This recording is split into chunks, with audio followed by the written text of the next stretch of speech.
Bueno, buenas tardes. Vamos a dar comienzo a este acto de presentación del libro Un periodismo que ilumina. Seguiremos informando. Y también, posteriormente, de lo que es la presentación de los finalistas del premio Cirilo Rodríguez, ¿no? Me acompañan en la mesa Chema Bravo, que es vicepresidente de la Diputación, Alejandro González Salamanca, que representa al alcalde como el concejal de urbanismo del Ayuntamiento de Segovia. También a mi derecha, Miguel Ángel López, que es el presidente de la Asociación de Periodistas de Segovia, y también Frank Sevilla, periodista que fue en su día Premio Cirilo Rodríguez, como representantes de esta primera mesa, ¿no? Para mí, como vicerrector, es un verdadero honor el ejercer de anfitrión una vez más en estos premios de periodismo en lo global, en estas jornadas de periodismo en lo global que anteceden al Premio Cirilo Rodríguez. Como sabéis, este es el premio más importante del periodismo español, puesto que lo otorgan los propios periodistas, los propios profesionales, y además se da a los profesionales que tienen el mayor mérito por estar siempre en zonas de guerra, en zonas donde cuando las cámaras de los grandes medios se van, ellos permanecen, ¿no? Y en ese sentido, frente a la gran crisis que vive el periodismo, es importante seguir reivindicando ese periodismo de calidad, ese periodismo comprometido con la verdad y con el testimonio de estar sirviendo a fuentes originarias frente a lo que es la desinformación y la manipulación de la verdad. No me voy a extender mucho más, simplemente agradecer a la Asociación de Periodistas de Segovia, a las instituciones, tanto a la Diputación como al Ayuntamiento, y también a los profesionales que día a día nos permiten entrar en contacto con la realidad. En ese sentido, bueno, pues voy a dar en primer lugar la palabra a Chema Bravo para que nos dedique esas primeras palabras. Muchas gracias, señor Matilla, vicerrector de esta Universidad de Valladolid, concejal del Ayuntamiento de Segovia. Buenas tardes. Muy buenas tardes, compañeros periodistas, presidente de la Asociación de la Prensa, Miguel Ángel, y a Fran Sevilla, bienvenido aquí a esta Universidad de Segovia. Están muchos compañeros por aquí. Teresa está, bueno, no voy a nombrar a todos porque luego siempre te dejas alguno y quedas fatal. Sobre todo las buenas tardes a todos los que vais a participar posteriormente, no ahora en la presentación del libro, sino posteriormente a esa mesa redonda que vais a tener el privilegio de compartir y que vamos a tener el privilegio de compartir con los 3 finalistas de este año. Vamos a presentar hoy un libro que nace primero del trabajo, como muy bien extracta Teresa en las conversaciones con una de las ganadoras, con Soledad, que dice que no crea nadie que ser periodistas es cualquier cosa. Es un trabajo muy importante para la sociedad. Y además el título, que parece premonitorio, Un periodismo que ilumina, el día 28 nos iluminó mucho, sobre todo porque fue otra noche de los transistores. Y efectivamente el periodismo no es cualquier cosa. Se recoge en este libro, creo que lo va a explicar y lo va a decir muy bien dicho Miguel Ángel, porque hay artículos que verdaderamente merecen la pena. Hay artículos muy evocadores, hay artículos que hacen hasta referencia de que los aniversarios les hay que celebrar, porque es la manera de mirar también marcha atrás y meter la marcha atrás para volver a retrotraerte 20 años, 30 años y en el caso de los Cirilo Rodríguez, 40 años. 40 años de historia que han marcado Segovia, 40 años que han hecho de un premio como los Cirilo un referente internacional y que sobre todo premia a periodistas y son premiados estos periodistas por periodistas.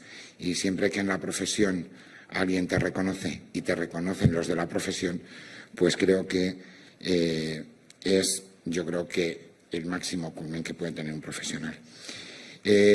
Como vicepresidente de la Diputación, pero sobre todo en nombre del presidente, que es quien verdaderamente decidimos colaborar porque era, yo creo que de justicia, el poder recoger artículos de los últimos premiados en un solo libro.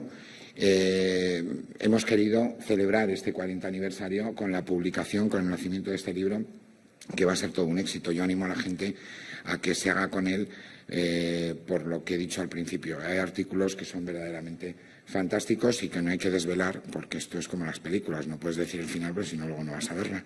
Con lo cual hay que comprar y hay que leer el libro, porque además todos los beneficios van a ir para la Asociación de la Prensa de Segovia, como no puede ser de otra manera.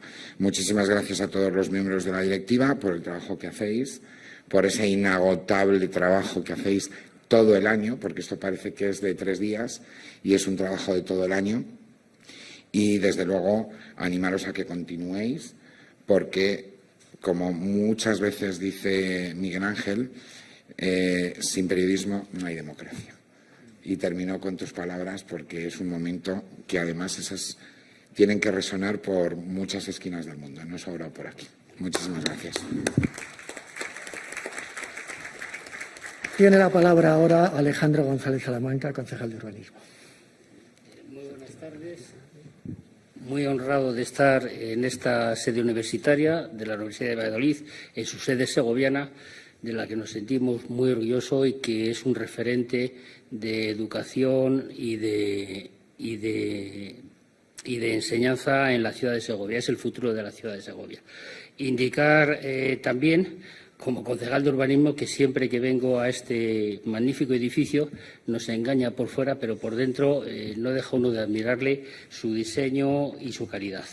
Y dicho esto, y actuando en nombre del Ayuntamiento de Segovia y especialmente en nombre de nuestro alcalde, don José Mazarías, quiero indicarles que darles la bienvenida para esta nueva edición de la Jornada de Periodismo Global. Ya es el año número 17, una cita que se ha consolidado como espacio esencial para la reflexión, debate y compromiso del periodismo de calidad. En primer lugar, quiero agradecer y felicitar a la Asociación de la Prensa de Segovia por la organización de estas jornadas, que año tras año nos invitan a pensar en el papel del periodismo en un mundo cada vez más interconectado, pero también más complejo. Gracias especialmente a su presidente, Miguel Ángel López, por su dedicación constante y su firme compromiso en la defensa de una información rigurosa y libre. Y en ese sentido, y dado los tiempos en los que estamos que corren, yo participo de la apreciación que ha hecho el vicepresidente de la Diputación Provincial.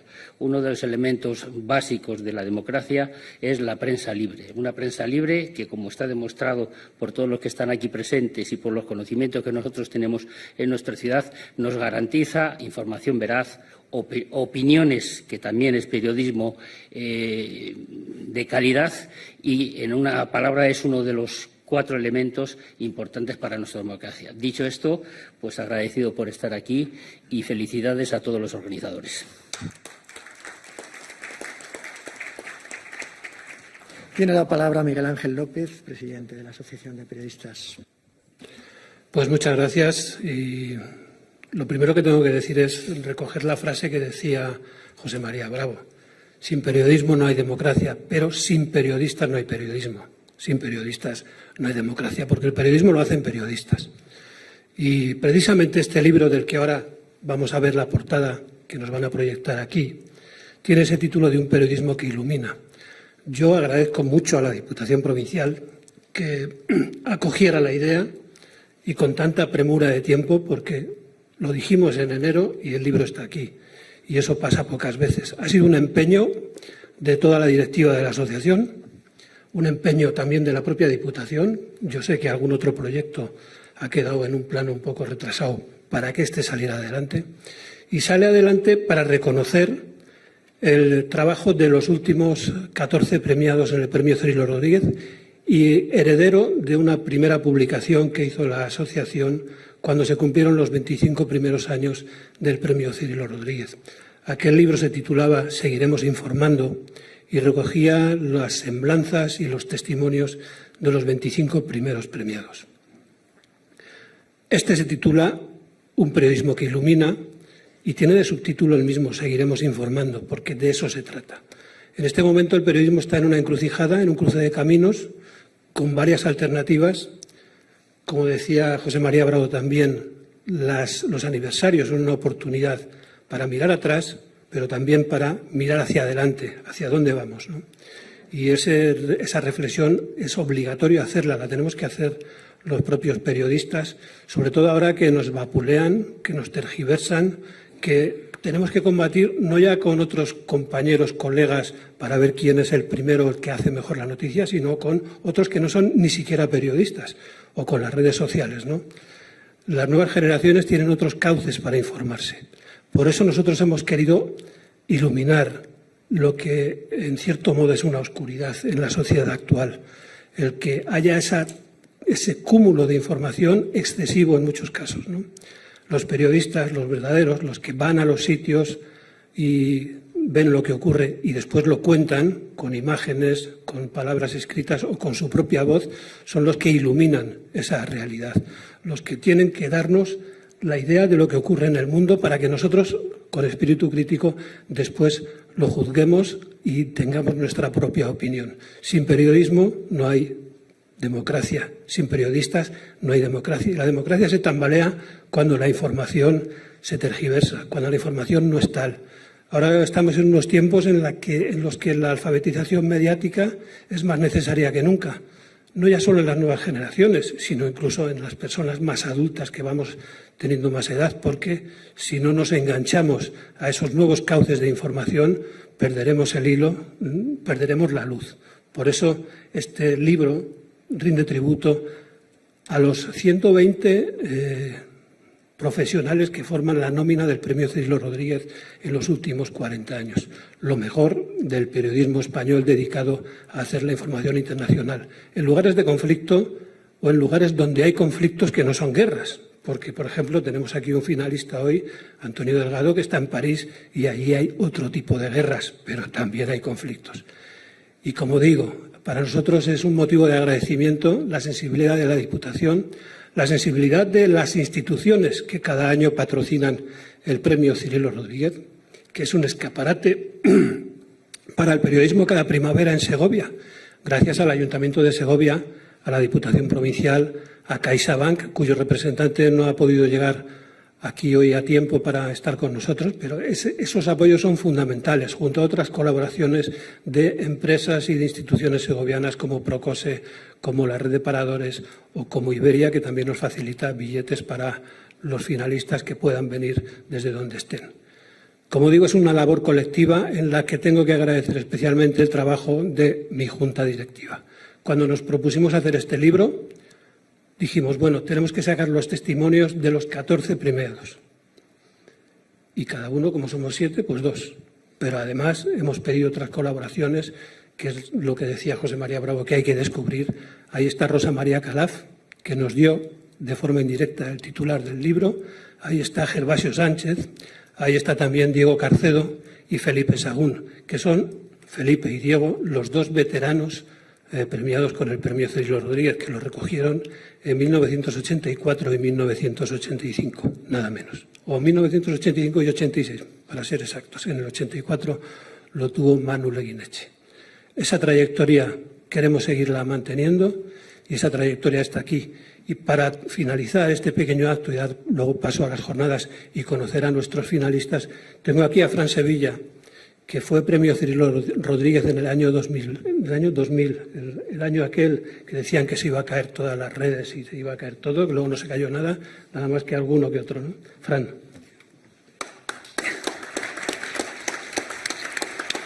Muchas gracias, Miguel Ángel. Lo primero, agradecer a la Diputación Provincial de Segovia y al Ayuntamiento de Segovia, a CaixaBank, a los otros colaboradores por ayudar a que este premio siga adelante, siga en sus pasos, especialmente a la Asociación de la Prensa de Segovia. Sin vosotros, compañeros, podéis imaginar que todavía nos duele, nos sigue doliendo la marcha de Aurelio, que fue durante muchos años el alma mater de este premio, pero Miguel Ángel y toda vuestra junta directiva sigue manteniendo el pabellón enormemente alto. A la ciudad de Segovia, que estar en Segovia, ¿no? Como tú decías, todas las primaveras, ¿no? Es de esos momentos, yo todos los años, durante esos años, y muchas veces me ha pillado viajando en lugares remotos y siempre, cuando no he podido estar aquí, he dicho, qué pena, qué tristeza no estar en Segovia ahora, no estar en el Premio Cirilo Rodríguez. Y gracias a la Universidad de Valladolid y a este campus María Zambrano, una universidad pública, hay que decirlo, hay que recordarlo. Yo trabajo en una radio pública y soy un defensor de lo público. Sin todas esas financiaciones públicas, este mundo sería diferente y me temo que no sería mejor, ¿no? Cirilo Rodríguez, ¿qué les voy a decir de Cirilo Rodríguez, ¿no? Para alguien que trabaja en Radio Nacional de España? Charlaba hace ya meses con alguien y no sabía esa persona que Cirilo Rodríguez se había lanzado al mundo como un gran corresponsal en Nueva York en los años 60 con Radio Nacional de España. Para nosotros, para quienes estamos en Radio Nacional de España, hablar de Cirilo Rodríguez es como uno de los grandes mitos, ¿no?, de esta profesión, de este oficio del periodismo, ¿no? Y como decía Agustín García Matías, no solo es el premio más importante, ¿no?, en España, el periodismo de corresponsales, de enviados especiales, es también el más prestigioso, ¿no? Y ese matiz también es importante, porque la importancia está bien, pero el prestigio fundamental. Yo les voy a comentar, y lo comentaba también en la comida que hemos tenido antes, que entre nosotros, en esto de, ya saben cómo somos los periodistas, ¿no?, de tratar de meternos pullitas siempre con mucho cariño, yo siempre, desde que me dieron el premio Cirilo Rodríguez, digo, algunos compañeros, perdona, pero yo soy Cirilo, tú no, ¿no? Es otra categoría, ¿no? Es importante, es muy importante. Tenemos 3 finalistas con los que luego debatiremos sobre el futuro del periodismo, pero fíjense que yo creo que es la primera vez, no lo he mirado, se me ha ocurrido ahora, que 2 de los finalistas son radiofónicos, la primera vez, el medio radio. Puede ser casualidad, puede ser coincidencia. Fíjense que la reunión del jurado antes de que cuando se produjo esa elección de los 3 finalistas fue antes del apagón, ¿no? Pero el apagón nos volvió a poner a la radio, ¿no?, en el centro de la información, de la gente. Todo el mundo decía, de nuevo, como cuando aquel 23F, ¿no?, el día de los transistores, la radio, que sigue siendo un medio fundamental, y ahí está, de nuevo, la figura de Cirilo Rodríguez, ¿no? Y este libro de Un periodismo que ilumina, seguiremos informando, yo participé en el anterior, en el seguiremos informando, pues es fundamental, claro que es fundamental. Una sociedad informada es la única manera, en estos tiempos que corren, de evitar todos esos populismos, toda esa deriva autoritaria que nos lleva a un mundo sin libertad, a un mundo sin conocimiento, a un mundo, yo creo que mucho peor. Así que, me siento orgulloso no solo de ostentar ese título de ser un Cirilo, ¿no?, sino de estar aquí en esta mesa y de poder compartir ahora con los 3 finalistas un debate que me parece fundamental de hacia dónde camina el periodismo en nuestros días. Gracias.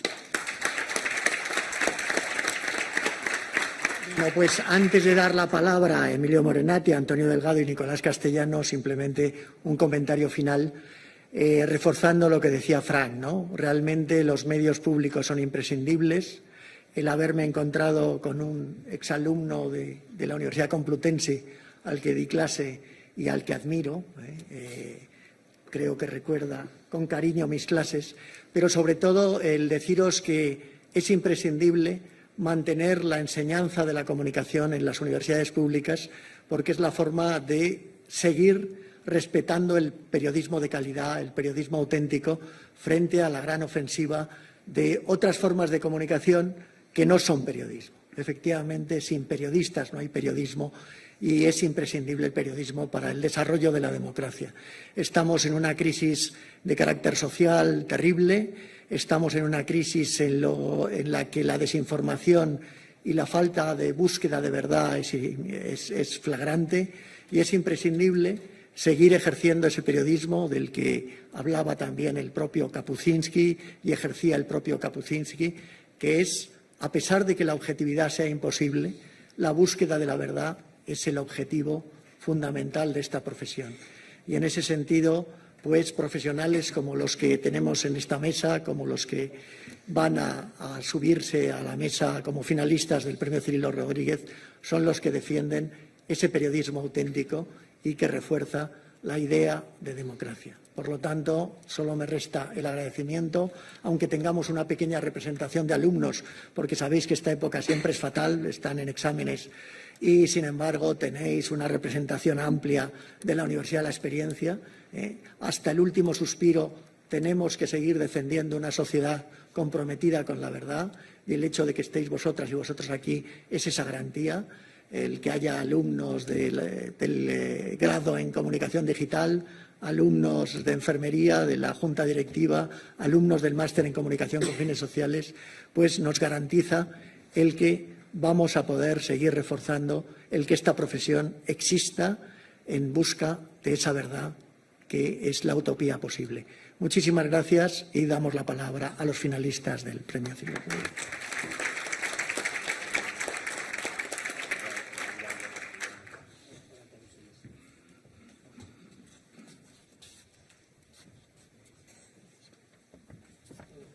Muchas gracias, Agustín, muchas gracias, Alejandro y a José María. Y entonces pido a los 3 finalistas del Premio Cirilo Rodríguez que nos acompañen aquí a esta mesa: Antonio Delgado, Emilio Morenati y Nicolás Castellano. Sentaros como queráis.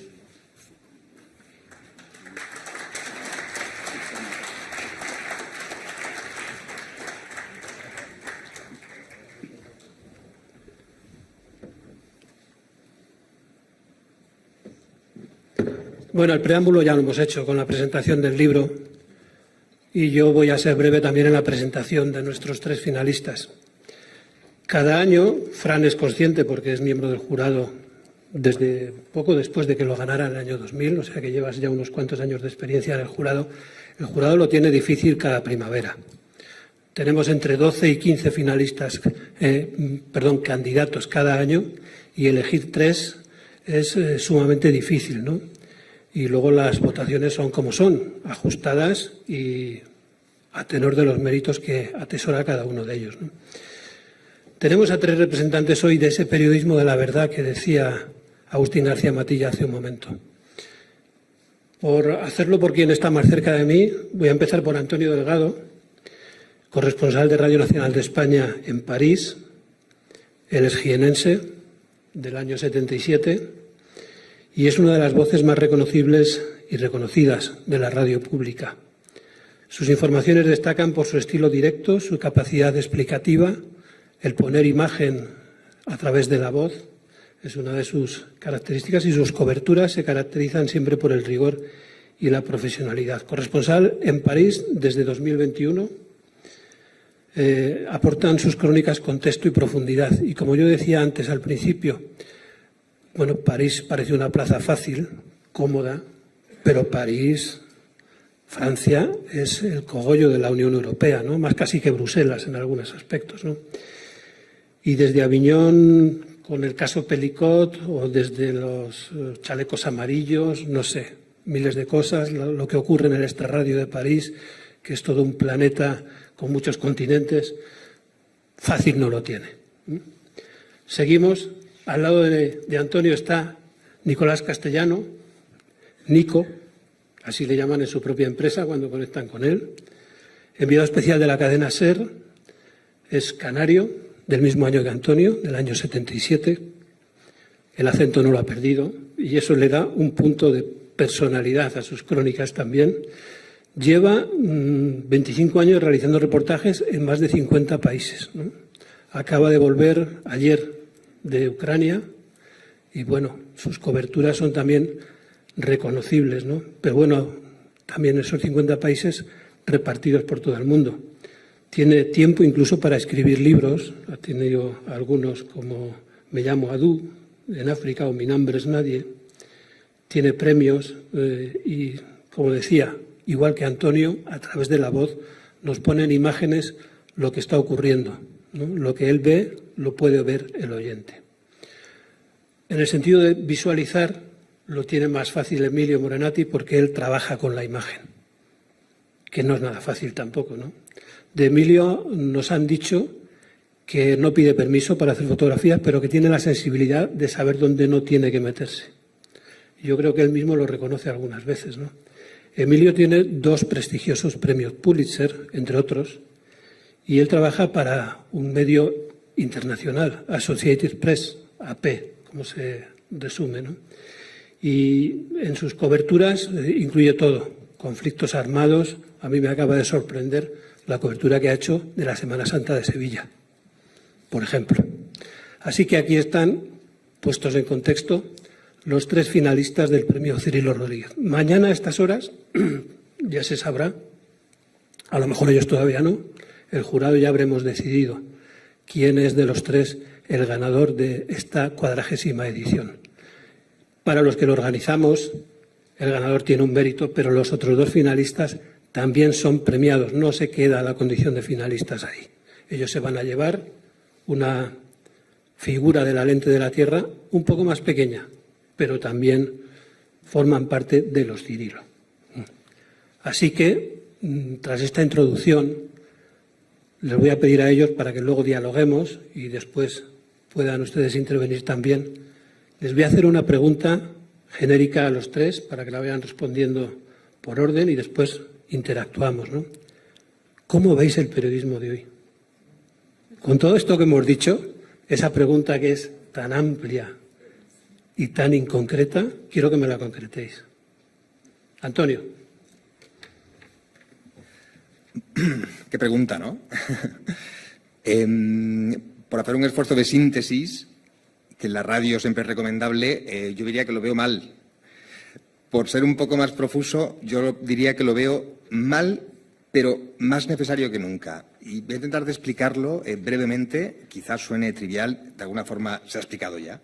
Pero vivimos en un mundo en el que el periodismo ha tenido mala salud de hierro desde hace mucho tiempo, pero es verdad que ahora ha cambiado algo y es la competencia brutal que hay por la atención del oyente, lector, espectador, ¿no? La gente está recibiendo continuamente estímulos visuales, informativos que distraen mucho. Hay mucha gente que no es periodista, pero está informando a su manera o contando las cosas que pasan a su manera. Y los medios que antes eran la única referencia, ahora están en un océano de inputs, perdón por el anglicismo, en los que hay que darse codazos por que te presten atención. Antes la radio estaba de serie, en tiempos de Cirilo, Radio Nacional estaba de serie. Ahora, para que alguien te haga caso, y más las generaciones jóvenes, tienes que llamar la atención. Entonces, ¿qué es lo que hay que hacer para que el periodismo, con su mala salud de hierro, siga siendo necesario y útil? Yo creo que tenemos que asumir que tenemos que molar, perdón de nuevo por la palabra pseudomoderna, hay que hacer cosas muy bien, pero sobre todo hay que hacer cosas que sean veraces. Verdad es una palabra muy gruesa, pero hay que volver a la esencia del periodismo, porque si algo nos puede salvar en este océano hostil de informaciones variadas y de distinto pelaje, es que se nos reconozca como fiables. Y eso, hacer las 2 cosas, suena fácil, pero es muy complicado. Hacer información chula, como los reportajes de Nico o las fotos de Emilio, y que a la vez sean genuinas, eso es muy difícil, pero creo que es la única receta para que podamos seguir siendo útiles a la sociedad. Nicolás. Bueno, buenas tardes. Muchas gracias por invitarnos, por estar aquí. Para nosotros es un regalo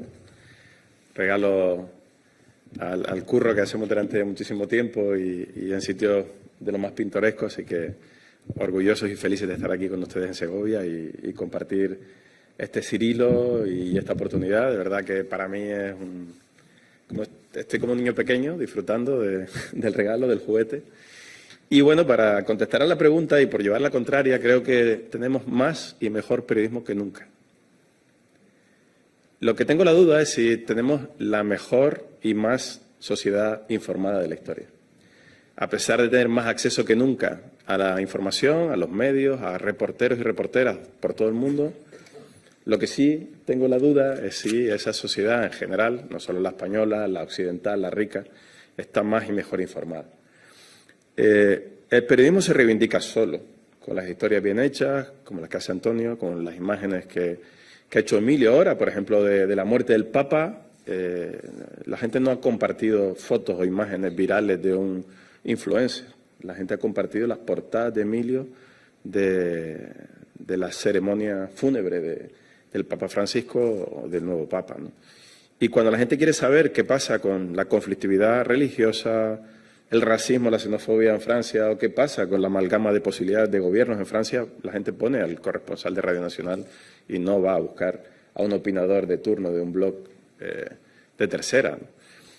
El apagón, la guerra de Ucrania, la pandemia, Gaza, con las crónicas de Fran, nos vuelven a situar en la necesidad de estar bien informados. Los análisis de Eugenio sobre por qué Netanyahu y su gobierno ultra está haciendo este genocidio sobre la población palestina, por qué ahora, por qué de esta manera.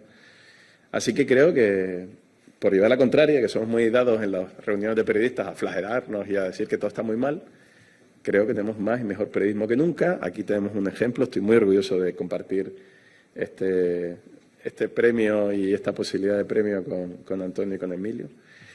He trabajado más con Emilio y he tenido la suerte de trabajar en muchos contextos, pero tengo especialmente cariño a la cobertura que hicimos al principio de la guerra, de la invasión rusa a gran escala, que estuvimos 30 y pico días juntos. Y tengo la suerte de aprender de los mejores, de Mikel Ayestarán, de Luis de Vega, el premiado del año pasado, que vendrá por aquí mañana. Y por ser directo, sí, a pesar de las dificultades, a pesar de que las empresas informativas no cuidan a los periodistas, a pesar de la precariedad, a pesar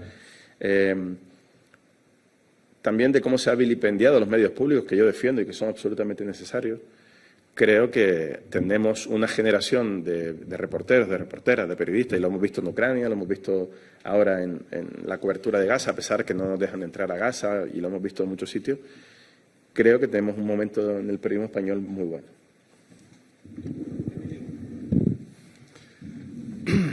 Bueno, está el que... Buenas, Estoy encantadísimo también, como mis colegas, de estar aquí. Y me lo han puesto muy difícil porque uno está como... Bueno, son estas posturas, ¿no?, que yo defiendo las dos. Yo estoy de acuerdo con estas dos versiones de en qué momento nos encontramos del periodismo.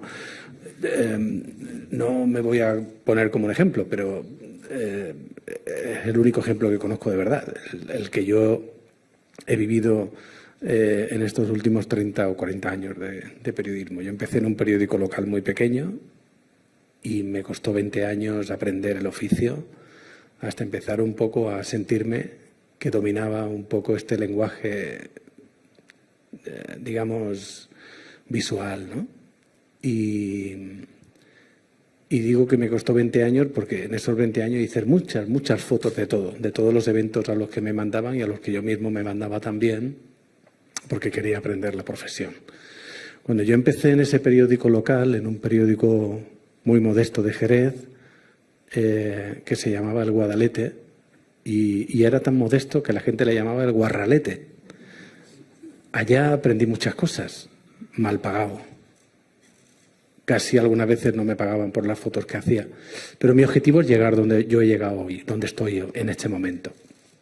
Un fotógrafo de una agencia americana de noticias que me manda a los sitios y espera de mí una gran cobertura. Mi misión es llegar a un sitio, unirme a Nico, o unirme a Antonio, unirme a cualquier periodista de cualquier otro formato y sacar el mejor extracto desde el formato que yo represento, que es la fotografía, algo que vosotros entendáis, ¿no?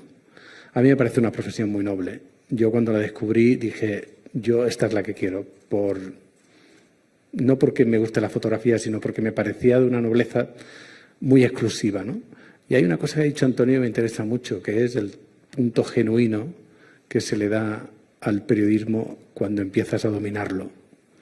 Y creo que se puede ver esa representación hoy aquí entre nosotros tres, ¿no? Hay un sello de identidad que nos ha llevado muchos años llegar ahí, ¿no? Y el mensaje un poco para esta generación joven que nos escucha es un poco que básicamente en la trayectoria hay que sufrirla. O sea, es decir, esto es un oficio que se aprende a base de muchos años y esos años son duros, ¿no? Pero que una vez has conseguido de alguna manera esa posición hay que defenderla, obviamente, y que hay que de alguna manera seguir marcando ese sello que distingue tu trabajo del resto de los compañeros, ¿no? Y para intentar responder a la pregunta de si estamos bien o si estamos mal, yo creo que también estamos bien, estamos muy bien. Y es cierto, me ha quitado la idea Nico con eso de que el problema es que la sociedad no quiere informarse especialmente bien con tanta sobreinformación como la que tenemos, ¿no? Pero yo sigo pensando estoy totalmente convencido de que tenemos un buen momento periodístico, que es fácil informarse, que deberíamos de saber hacerlo y que nuestra responsabilidad de alguna manera pasa por contaros esa rigurosidad que estamos empeñados en contar, ¿no? Que es un periodismo riguroso. Eso obviamente vale dinero, eso requiere un gran esfuerzo por parte de nuestras empresas y por parte de nosotros mismos. Así que el que diga que se informa de manera gratuita, creo que se lo tiene que hacer mirar, ¿no? Es un poco esa autocrítica que tiene que tener la sociedad de ¿cuánto pago yo por informarme? Y así, de alguna manera, hago esa respuesta a cómo está el periodismo, ¿no? ¿Cuánto pagáis cada uno de vosotros por informaros? Si no pagáis nada, probablemente os estáis informando mal, ¿no? Deberíais de haceroslo mirar. Y un poco devolver esa pregunta a todos nosotros, ¿no? ¿Cuánto pagamos por informarnos? Porque mis fotos se ven gratuitamente en Instagram, pero mi empresa paga una fortuna por ellas, ¿no?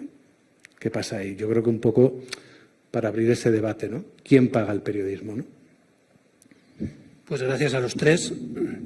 Damos las gracias la asistencia de Pablo Gómez, le damos la bienvenida. Sabemos que tiene una agenda muy apretada, no ha podido llegar a tiempo, pero el representante de CaixaBank, que es uno de los apoyos fundamentales que decíamos del premio Cirilo Rodríguez, está aquí también. Bueno, ellos tres han hablado de trayectoria, de años, de unas carreras complicadas, con esfuerzo y tal. De trayectoria nos quiere hablar Fran Sevilla también, porque él, como decíamos, ha sido testigo del premio Cirilo Rodríguez desde hace muchos años. Y él nos quiere aportar un poco esa visión de cómo ha evolucionado el periodismo desde los últimos 40 años. Fran. Gracias.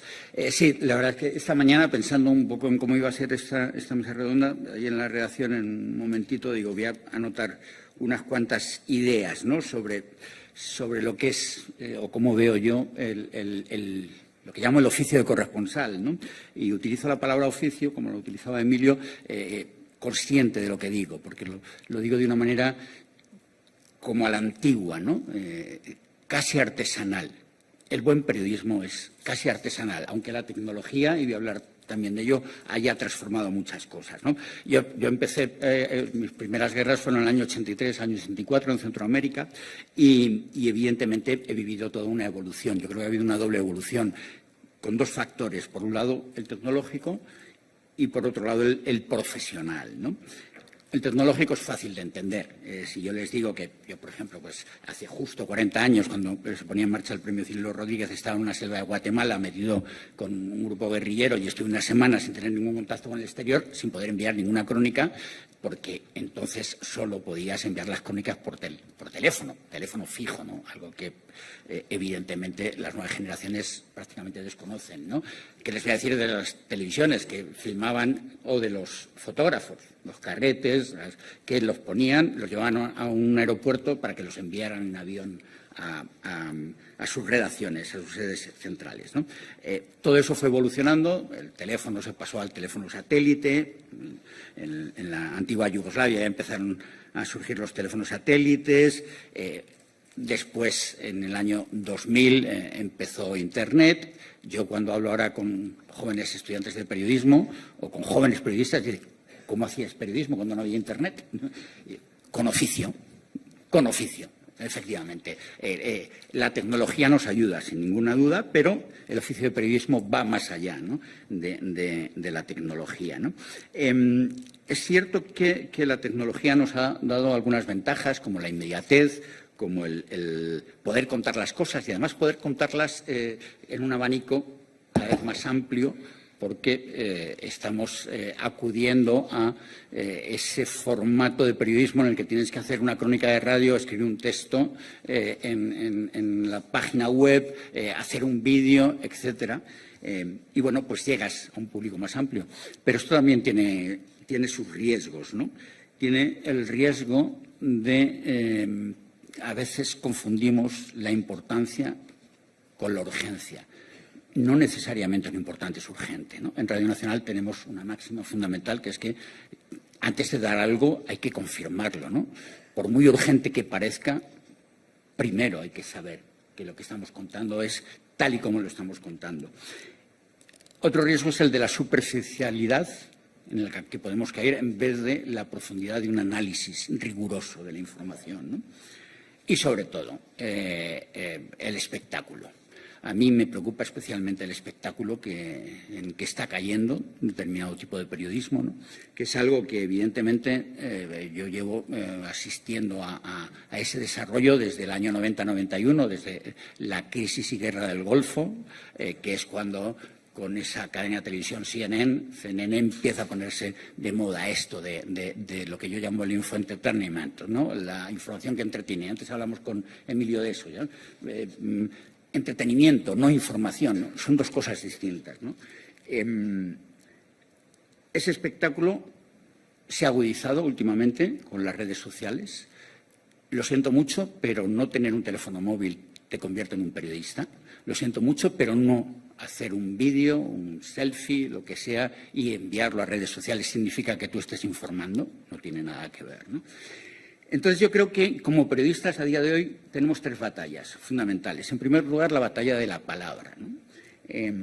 Hace mucho, ¿no?, que las palabras no son inocentes, que las palabras llevan una carga importante, ¿no?, que pueden ser engañosas de la realidad, que pueden tergiversar. Hay conflictos en los que el más evidente a día de hoy es el de Gaza para mí, ¿no? Con todo el tema de daños colaterales, terrorismo, eufemismos que se utilizan.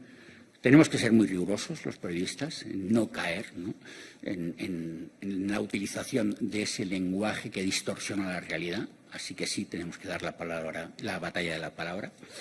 La segunda batalla sería la de la imagen, y ahí, bueno, pues Emilio puede alumbrarnos más. Es evidente, la imagen cada día es más importante también a la hora de informarnos. Yo les puedo contar anécdotas que he vivido, pero no de hace años, de ahora. Yo he visto a una persona, a un enviado especial de una cadena de televisión en Ucrania, en un lugar donde no pasaba absolutamente nada, diciendo nos están bombardeando, y hacía mucho ruido y parecía que ¿para qué? No tiene nada, no tiene ningún sentido, ¿no? Este tipo de espectáculos, ¿no? Y en tercer lugar, la más importante de todas, la batalla del conocimiento, ¿no? Yo, cuando me toca hablar delante de alumnos, y lamento que haya tan pocos alumnos, y también eso tendremos que entender por qué, estando en un campus universitario, hay tan pocos alumnos. Cuando me preguntan qué hay que hacer para ser un buen corresponsal, ¿no?, para cubrir bien una guerra, yo digo siempre lo mismo: estudiar. Lo que hay que hacer es estudiar. Hay que empaparse de la cultura, hay que estudiar geografía, hay que estudiar historia, hay que saber de qué vas a hablar, por qué vas a hablar de ello, ¿no? Les hablaba del conflicto de Gaza y, claro, dices, bueno, ¿por qué las fronteras de Oriente Medio son como son, ¿no? Somos herederos de un pasado, y ese pasado está marcando el presente y va a seguir marcando el futuro, ¿no? Pongo siempre un ejemplo, que es el mapa de Jordania. Cuando se diseña el mapa del Emirato de Transjordania, ¿no?, que no sé si lo tienen en la cabeza, pero que es una especie de porrón, ¿no?, que tiene una forma así rectilínea hacia el oriente, ¿no? Bueno, nosotros le llamamos el hipo de Churchill, ¿no?, porque fue el entonces ministro de Colonias del gobierno de su gloriosa majestad, Sir Winston Churchill, el que diseñó el mapa, ¿no? Y entonces, según cuentan las crónicas apócrifas de la época, cuando estaba diseñando el mapa y se le fue la pluma, ¿no? Y su secretario selló el mapa, y ya saben cómo son los británicos para eso. Una vez que está sellado el mapa ya no hay forma de cambiarlo, con lo cual ahí se quedó para siempre. ¿Por qué esa frontera es así? Evidentemente, la razón no es el hipo de Churchill. La razón es que había un interés para que esa frontera fuera de esa determinada manera, ¿no? estudiar la historia, o recuerdo otra anécdota, cuando la invasión de Irak de 2003, ¿no?, que era un empotrado que iba con una unidad estadounidense, que entraba a primera hora de la mañana en una cadena en Nueva York en directo. Y de repente dice, estamos a punto de cruzar el Ganges. Silencio absoluto en la emisora en Nueva York, salvo uno de los tertulianos que debía tener algo más de conocimiento y dijo, bueno, querrás decir el Éufrates, ¿no? Y entonces el reportero que iba dijo, bueno, sí, uno de esos ríos bíblicos. Bueno, yo consulté mi Biblia de Jerusalén, yo vivo en Jerusalén, y en mi Biblia de Jerusalén no venía el Ganges, ¿no?, el Éufrates sí, pero estuve pensando en llamar a Eugenio García Gascón, que vivía en Jerusalén, nuestro veterano y decano corresponsal allí, a ver si en su Biblia venía el Ganges. ¿Qué más da? Si le daba igual, si lo importante era el espectáculo, ¿no? Así que tenemos esas tres batallas y tenemos que desarrollar nuestro oficio, como les decía, para mí con tres compromisos. En primer lugar, el compromiso con el público, con el relato, con la honestidad, con lo que hoy decía en la comida Agustín García Matilla, ¿no?, con la coherencia, ¿no? La objetividad no existe. Es otra de las cosas que siempre le digo a los estudiantes de periodismo, lo primero cuando llegan. El profesor os ha dicho que tenéis que ser objetivos. Bueno, pues nada. Eso lo dicen los profesores que no han estado nunca sobre el terreno. La objetividad no existe. Somos subjetivos. Por el simple hecho de ser seres humanos, somos objetivos. Yo soy hijo del Arroyo Abroñigal, de la República Independiente de las Ventas, y veo el mundo con los ojos de aquel crío que se formó en torno al Arroyo Abroñigal, que hoy es, por cierto, la M30. Fíjense si ha cambiado, ¿no? Lo que sí hay que tratar es de ser honestos, por supuesto, ¿no? En segundo lugar, un compromiso con determinados valores. Y sí, son valores universales. Discúlpenme, claro que sí. Los derechos humanos, la tolerancia, el diálogo, claro que sí. En estos tiempos en los que se cuestiona ese tipo de valores, a mí me parece fundamental reivindicar ese compromiso, que por otra parte está en la Constitución española y desde luego en el Estatuto de Radio y Televisión Española, sin ninguna duda, ¿no? Y por último, para mí fundamental, cada vez que voy a una guerra, a una catástrofe, el compromiso con las víctimas. Claro que sí. Eso, ¿cómo podemos quedarnos incólumes ante lo que estamos viendo en Gaza? ¿Cómo es posible que no, como periodistas, no nos comprometamos, no seamos beligerantes en la denuncia, ¿no?, de la atrocidad que se está cometiendo, ¿no? No me extiendo más. Es ejercer el periodismo con oficio y tratar de entender el mundo y explicar ese mundo, el por qué. Que lo decía y es alguno de vosotros, ¿por qué ocurren las cosas? Voy a terminar con una anécdota nada más, el por qué.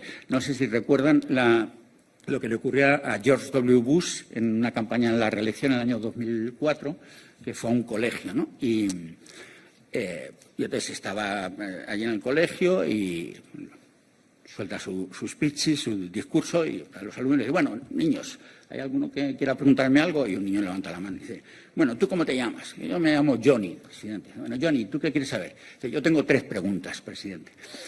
Primera pregunta, ¿por qué ganó las elecciones si tuvo menos votos que Al Gore? Segunda pregunta, presidente, ¿por qué ha devaluado el dólar si perjudica a los más pobres? Tercera pregunta, presidente, ¿por qué ha invadido Irak si era ilegal? Silencio absoluto y de repente suena el timbre del recreo. Todos los niños se van escopetados al recreo. Termina el recreo y vuelven los niños. Bush, con cara de pocos amigos, dice, bueno, niños, soy George Bush, el presidente de Estados Unidos. ¿Alguno queréis preguntarme algo? Y levanta un niño la mano y dice, ¿tú cómo te llamas? Y yo, David, presidente. Bueno, ¿y tú qué quieres? Yo tengo 5 preguntas, presidente. Primera pregunta.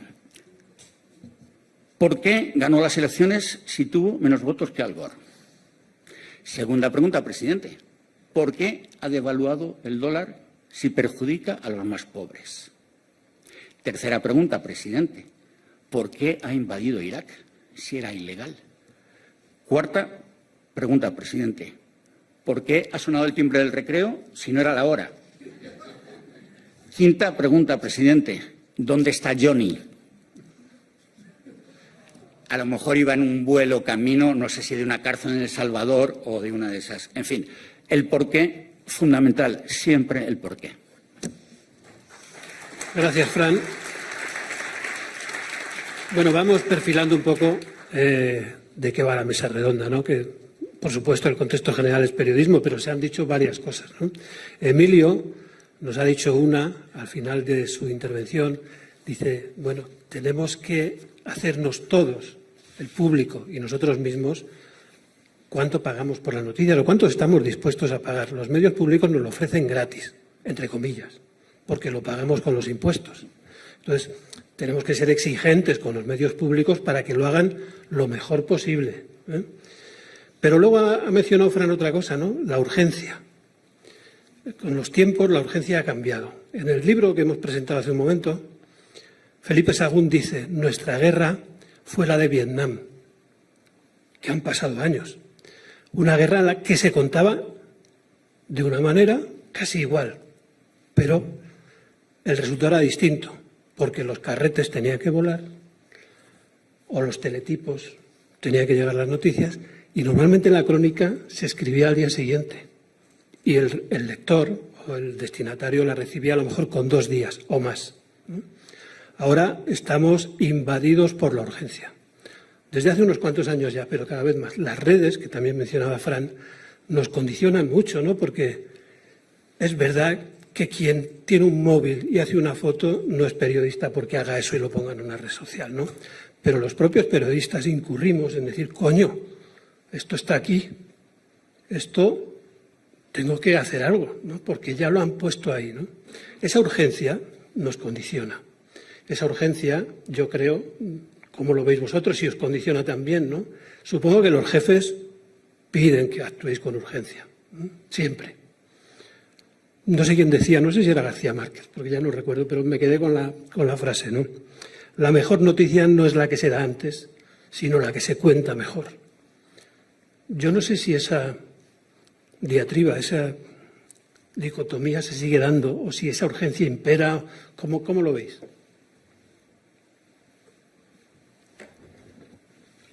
Bueno, en mi caso, la radio es muy particular porque hay una parte en la que la radio en los tiempos dorados de la radio informativa, la radio era como Internet, era Twitter o X, perdón, porque era la que informaba inmediatamente. Entonces, siempre ha tenido ese punto de inmediatez y había momentos en los que había que competir por darlo antes. Paradójicamente, creo que eso se ha relativizado un poco con las redes sociales y que ahora tendemos también, en Radio Nacional siempre ha sido también un poco la marca de la casa, evidentemente todos los medios dan información verificada. Una manera de definir el periodismo es aquel que verifica la información. Entonces, siempre se tiende a confirmar, pero de alguna forma ahora creo que no es tan importante porque, y vuelvo a lo mismo, perdón con la matraca, porque de alguna forma esa batalla no la vamos a ganar, la de la inmediatez absoluta. Podremos ganarla cuando demos información propia. Si tú das una primicia, nadie, ningún tuitero, no la va a dar antes que tú porque es tuya. Pero a las batallas que contaba Fran, yo añadiría, porque creo que si no, no estamos entendiendo en qué momento estamos, la batalla de la atención.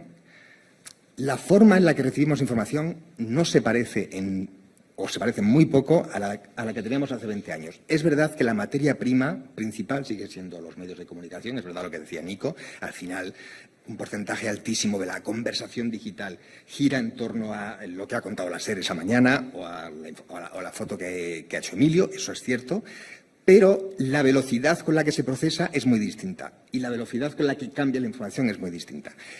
Y a riesgo de hacer un poco de sociología barata, porque realmente no tengo la certeza de que sea así, pero sí que creo que tengo la intuición, y que es compartida por mucha gente, de que, poniéndonos un poco estupendos, yo antes de corresponsal en Francia he sido mucho tiempo corresponsal en Bruselas. Entonces, llegué en el año 2000 cuando la Unión Europea, que es una especie de el ejemplo concreto que tenemos aquí del sueño de la democracia liberal, lo más avanzado que hemos podido llegar en ese punto de la civilización, de que las relaciones internacionales se rijan por las negociaciones y el respeto entre países y tal, estaba en su punto máximo, ¿no? Y parecía que el siglo XXI iba a ser el siglo europeo. Y 25 años después estamos en otro mundo, que no tienen nada que ver. Y me da la sensación de que erosión de la atención prestada a los medios de comunicación, el hecho de que los medios no establezcan la conversación pública como lo hacían antes, explica en parte el descrédito también de la democracia liberal y el hecho de que ahora esté triunfando Trump, por decirlo en una frase corta. Entonces, el periodismo hay que planteárselo como un combate en ese escenario. Y entonces, al final, las armas son las mismas que al principio. Es decir, hacer historias interesantes y hacer historias verdaderas.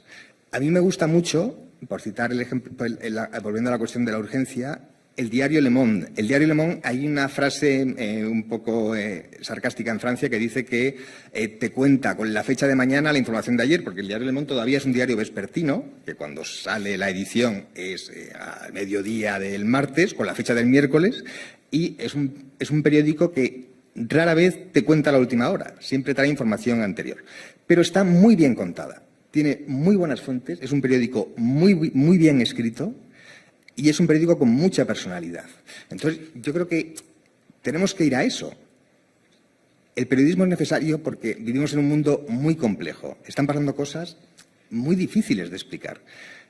Tenemos que ser capaces de hacer un periodismo interesante, que interese a la gente que está scrolleando vídeos, que sea capaz de retener esa información y que a la vez le abra una puerta a explicaciones complejas de lo que ocurre y, sobre todo, veraces, o sea, con información auténtica. Esa no es una batalla que se vaya a ganar de un momento a otro. O sea, nos queda mucha piedra por picar, pero creo que es la receta para seguir siendo necesarios y para poder ganar nuestro espacio en esa batalla de la atención. Bueno, esto es un debate apasionante, lo de las redes, pero yo quiero provocar otra vez. El racismo, el odio, el populismo existía antes de las redes sociales. El mal periodismo existía antes de las redes sociales. Las redes sociales son la gasolina que acelera un montón de emociones, porque creo que el gran problema que tiene el periodismo hoy es que convive con las emociones, con generar atención, empatía, pena, lástima, diversión, gatitos, vídeos virales que hacemos también los medios de comunicación y que hemos contribuido al ruido más que a la información. Creo que tenemos que hacer autocrítica a los medios, porque obviamente tenemos que competir en esas fuentes, digamos, de visitas a nuestra web, a nuestras crónicas, a nuestras fotografías.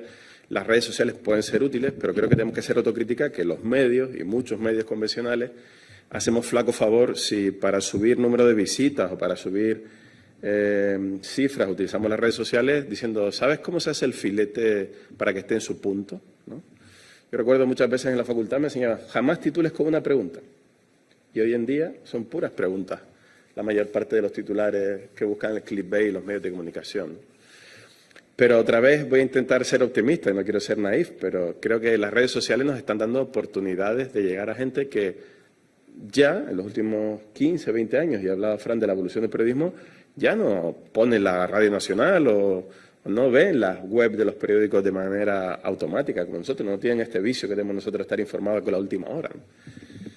Y las redes sociales nos están permitiendo llegar a un público, muchos de los chicos y chicas jóvenes, que ya pasa que llegan a nuestras redacciones y que no son como nosotros cuando llegamos a las redacciones que consumíamos periódicos varios en papel, escuchábamos la radio, veíamos los telediarios, etcétera, etcétera. Hay otra manera de convivir con la información. Entonces, podemos caer en el pesimismo y en la autodestrucción otra vez, de qué malas son las redes, qué superficiales y qué malditas, o pescar en las redes sociales. Y tenemos que pescar en las redes sociales.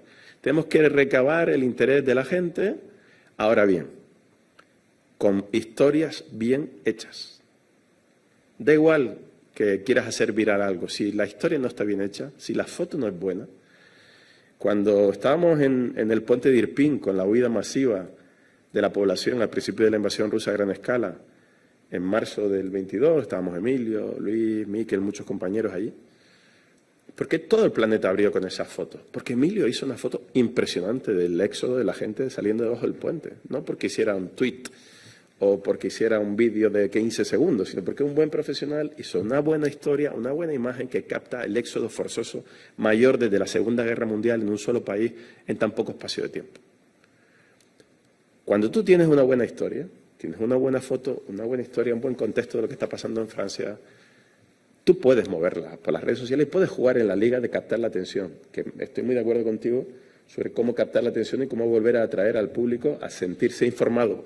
Tenemos que volver a poner de moda la verdad y que sea un valor estar informado, presumir de estar informado, no presumir de consumir titulares o historias superficiales que te hacen creer informado, pero que en realidad estás contribuyendo al ruido. A mí me preocupa mucho la efervescencia, ¿no? Y las redes contribuyen a eso. Es decir, antes, en la jerarquía, en la construcción de lo que hemos crecido como periodistas, los que estamos aquí, somos jóvenes, pero tenemos un poquito de experiencia. Y Fran lo decía, antes la jerarquía de las noticias duraba unas horas o duraba unos días. Una portada con un titular a 5 columnas era el eje de conversación durante días del país, del mundo, del que fuera. Un telediario que abría una noticia y solía abrir con la misma noticia durante todo el día porque era la noticia importante. Hoy en día, si para nosotros como profesionales ya es difícil saber la jerarquía porque resulta que estamos cubriendo la guerra y está en el eje informativo durante mucho tiempo, que es verdad que el inicio de la invasión rusa a gran escala de Ucrania duró mucho tiempo en las portadas, pero desgraciadamente todo es muy efervescente, ¿no? Y creo que las redes sociales están contribuyendo a eso, a que tú consumas sufrimiento ajeno a golpe de dedazo sobre tu teléfono móvil. Y las guerras, los conflictos, los contextos, las historias complejas no se pueden consumir con un dedazo sobre la pantalla, ni con 2 frases elocuentes o más o menos agudas o críticas o ácidas o graciosas al respecto. Entonces, de nuevo, creo que tenemos la oportunidad de utilizar las redes para el buen periodismo, para que las buenas historias lleguen a más gente.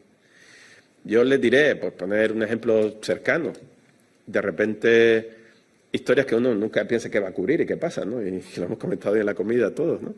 De repente cae Al-Assad en Siria.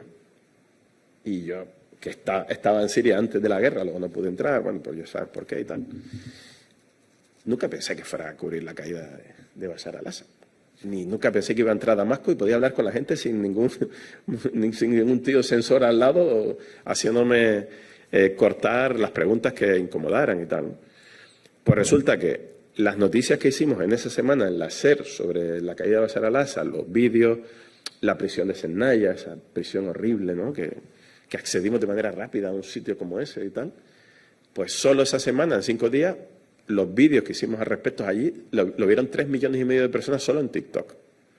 Es una audiencia mucho mayor que la que escucha la radio de manera orgánica, como se dice, todos los días, ¿no? Entonces, tenemos la oportunidad de hacer las redes sociales aliadas otra vez del gran objetivo que creo que tenemos que volver a poner sobre la mesa, que es que la conversación se base en los hechos verídicos, que la conversación se base en los hechos contextualizados, históricos, reales. Porque si no, si cedemos el espacio a lo fácil, a los aparentemente informativos, pero no lo es, a las opiniones encendidas, a las emociones, a lo más bajo de las redes sociales, estamos otra vez erosionando el periodismo. Entonces creo que tenemos que competir en la atención en las redes sociales, pero de nuevo pongo por delante, y termino mi intervención, que aquello que se comparta o aquello con lo que quieras captar la atención de tu audiencia sea bueno. Si no es bueno, si no tienes a tu corresponsal, a tu enviado especial, a tu fotógrafo, en el terreno, si no habla con la gente, si no está bien construido, si no está bien contextualizado, puedes hacer el titular que quieras y utilizar el gatito que quieras, pero la gente no va a quedarse contigo. Y tenemos que hacer que la gente se quede con nosotros. Siga de nuevo creyendo en los medios y en los periodistas como aquellas personas o aquellas instituciones mediáticas que te ayudan a comprender el mundo complejísimo que tenemos hoy, ¿no? Me lo pones difícil, Nacho. Nico, perdona. No estaba pensando un poco el tema del algoritmo, ¿no? Que es un poco el enemigo. O sea, pues yo digo, yo no puedo competir con esto, pero no es esto. Esto no es. O sea, es el algoritmo, lo que hay aquí dentro, lo que piensa por este teléfono, ¿no? Y yo creo que para mí es mi enemigo. O sea, el enemigo es el que me hace perder el tiempo, porque a mí me ocurre también y estoy intentando educar a mi hija para que no caiga en lo que yo ya he caído y estoy envenenado, que es un uso inconsciente del teléfono, ¿no? esto del scroll sin sentido. Ayer, porque para que veamos un poco cómo ha evolucionado eso, que es en lo que se basa la pregunta. Ayer yo estuve editando la final de la Euroliga, de la Champions League, no, de la Europa League, perdón. La UEFA, que era en Bilbao. Es mi territorio, yo soy editor, o sea, tengo que controlar también un poco la producción. Tenía 4 fotógrafos allá y estaban chutando desde las propias cámaras con 4 editores a editor por fotógrafo. Cuando yo empecé en esta industria de la fotografía para la agencia EFE hace casi 35 años, mandábamos una media de 3-4 fotos por partido porque había que mandarlas, había que, en fin, hacer laboratorio, positivarlas, meterlas en un lío, ¿no? Y daba para 3, 4, 5 fotos. Ayer cada fotógrafo tomó una media de 1.500 fotos, yo envié unas 100 fotos de un solo fotógrafo y eso se multiplicó por 4. O sea, la AP envió de un partido unas 450 fotos en lo que dura un partido sin prórroga y sin penaltis. 1 hora 45 minutos, ¿no? Incluida la Copa. O sea, ¿quién consume 450 fotos? No hay periódicos. O sea, los editores se vuelven locos para elegir tantas fotos. Pero ese es el ritmo que llevamos ahora, ¿no? O sea, un ritmo que es muy frenético, que va casi al minuto para competir con esto. O sea, estamos compitiendo contra el teléfono. El teléfono es el que marca de alguna manera esa instantaneidad, ¿no? Las ediciones digitales de los periódicos se actualizan en el momento y queremos que los avisos, esas notificaciones, nos lleguen a tiempo, ¿no? Para ver cómo ha quedado el partido y ver una galería fotográfica en el momento. Vosotros sois los que estáis demandando eso. O sea, nosotros os damos lo que realmente queréis ver, ¿no? Es un poco, vuelvo a la pregunta del principio de mi intervención, ¿no? O sea, ¿qué queremos consumir? Nosotros, como productores de información, os lo vamos a dar. El asunto es si realmente una audiencia necesita galerías instantáneas de un partido que dura lo que dura y si en 5 minutos después del partido tú no ves esa galería, cambias y te vas a buscarla a otro sitio que te la ofrece, ¿no? Es decir, la oferta es tan apetitosa que, bueno, tú quieres ver las imágenes, la gente quiere ver imágenes de ese partido y nosotros se la damos. Por lo tanto, toda esta nueva industria, toda esta nueva tecnología está contribuyendo de alguna manera a que todo eso se produzca. Y a mí me parece bien, porque hay una contrapartida a todo esto. Y pongo un ejemplo. En Ucrania yo me puse a hacer una historia paralela a lo que era esto que mencionaba antes Nico, que es todo lo que ocurría diariamente, ¿no? Y eran la gente que había resultado gravemente herida, civiles, obviamente, y necesitaban salir del país para operarse de sus heridas gravísimas, ¿no? Amputaciones y unas heridas producto de las metrallas y de los misiles caídos en zonas civiles. Y entre toda la gente a la que visité, descubrí una chica de 11 años que se llamaba Hannah, de la misma edad de mi hija, que un misil le arrancó las 2 piernas y a su madre igual. Entonces estaban en un hospital ayudado por el hermano gemelo de ella, también de 11 años, que era el que cuidaba de las 2. Las 2 estaban imposibilitadas por ambas perder sus 2 piernas. Y me pareció un caso tremendo. Y yo trabajé este caso y pensé que de alguna manera la sociedad tenía que ver esa situación de Yana. Hice una pequeña galería, la coloqué en Instagram y fue muy viral, a pesar de ser fotos duras. Viral al punto de tener 50 o 60.000 interacciones, ¿no? Un par de días más tarde o 3 me llamaron de la Sociedad Internacional de Protésicos que estaban en Ucrania, habían llegado a Ucrania y les había llamado la atención el caso de Yana y la habían visto gracias a esa viralidad que tuvo esas imágenes y querían contactarla. Yo hablé con la madre, los puse en contacto y unas semanas más tarde Yana estaba en los Estados Unidos recibiendo cuidados por parte de una empresa, bueno, eran ONG básicamente en San Diego. Yana vuelve a caminar 6 meses más tarde con unas prótesis gracias a esta ONG. ¿En qué medida ha servido el periodismo o las redes sociales de alguna manera para visualizar eso? Yo creo que eso hubiera sido imposible antes con el periodismo convencional, ¿no? Yo no hago el periodismo para conseguir eso, pero son de alguna manera una fórmula que no me ha pasado solamente en esta ocasión, ha ocurrido también, me ha ocurrido en la Dana de Valencia y en una serie de lugares en el que puedes sensibilizar con imágenes que de alguna manera tienen el poder de hacerlo, ¿no? Y aquí yo no pretendo competir con el teléfono. Aquí lo que yo pretendo hacer es, de alguna manera, conseguir esa sensibilización, llevar algo que ocurre en lugares donde nosotros vamos y utilizar las redes sociales para, de alguna manera, sirvan de ayuda para estas personas. Y esta es por buscarle el punto positivo a esta tecnología que nos debe de ayudar, ¿no? Que viene en radio o en fotografía o en texto, sé que está haciendo una misión fundamental y creo que le estamos sacando un gran partido a eso. No solamente está el periodismo clásico y la ayuda que puede servir también incluso al gran enemigo al que yo me refería antes, que es el algoritmo, ¿no? Que hay veces que juega una mala pasada y hay otras veces que ayuda también de alguna manera a servir a la sociedad, en este caso, más allá de lo que puede hacer el periodismo. Simplemente era eso. Gracias, Emilio. ¿Quiere intervenir Fran? Le voy a pedir que sea breve porque vamos ya acumulando tiempo y espero que por aquí haya también preguntas. Quiero dar la oportunidad de quienes tengan interés en hacer alguna pregunta concreta. Hablaba Emilio hace un momento del algoritmo. Podríamos hablar de la inteligencia artificial. Yo también lo veo como una herramienta, una oportunidad, pero que tiene su peligro. Pero Fran seguro que aporta algo. Quería precisamente mencionar eso, que las redes sociales para mí son una herramienta, ¿no?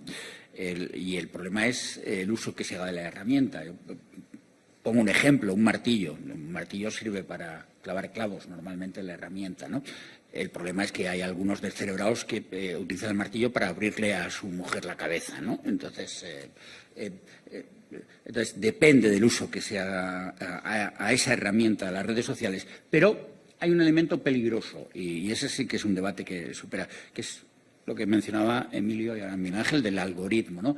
Es que es una herramienta diseñada para que sea o para que se oriente precisamente a abrir la cabeza con un martillo, ¿no? En muchas ocasiones. Y eso es lo que distorsiona, yo creo, nuestra labor, nuestro oficio como periodistas.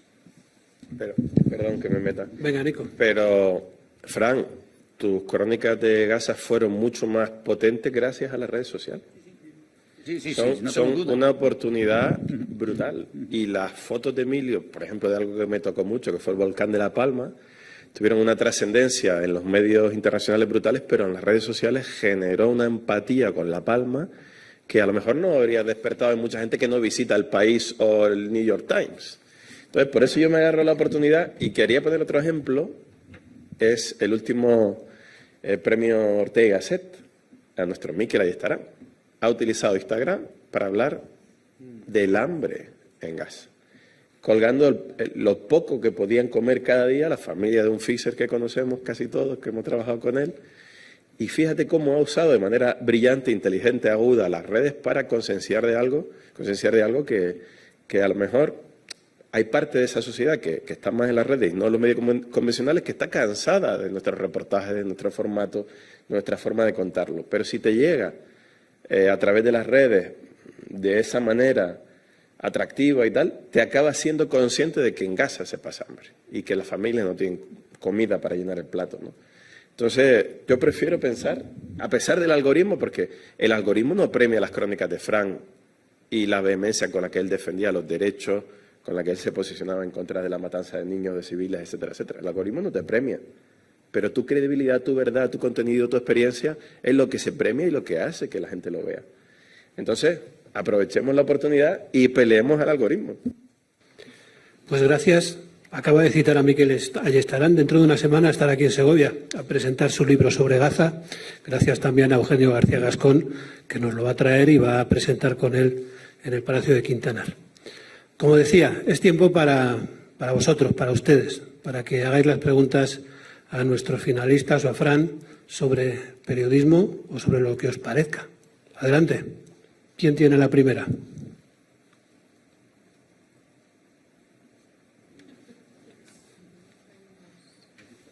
Están aquí.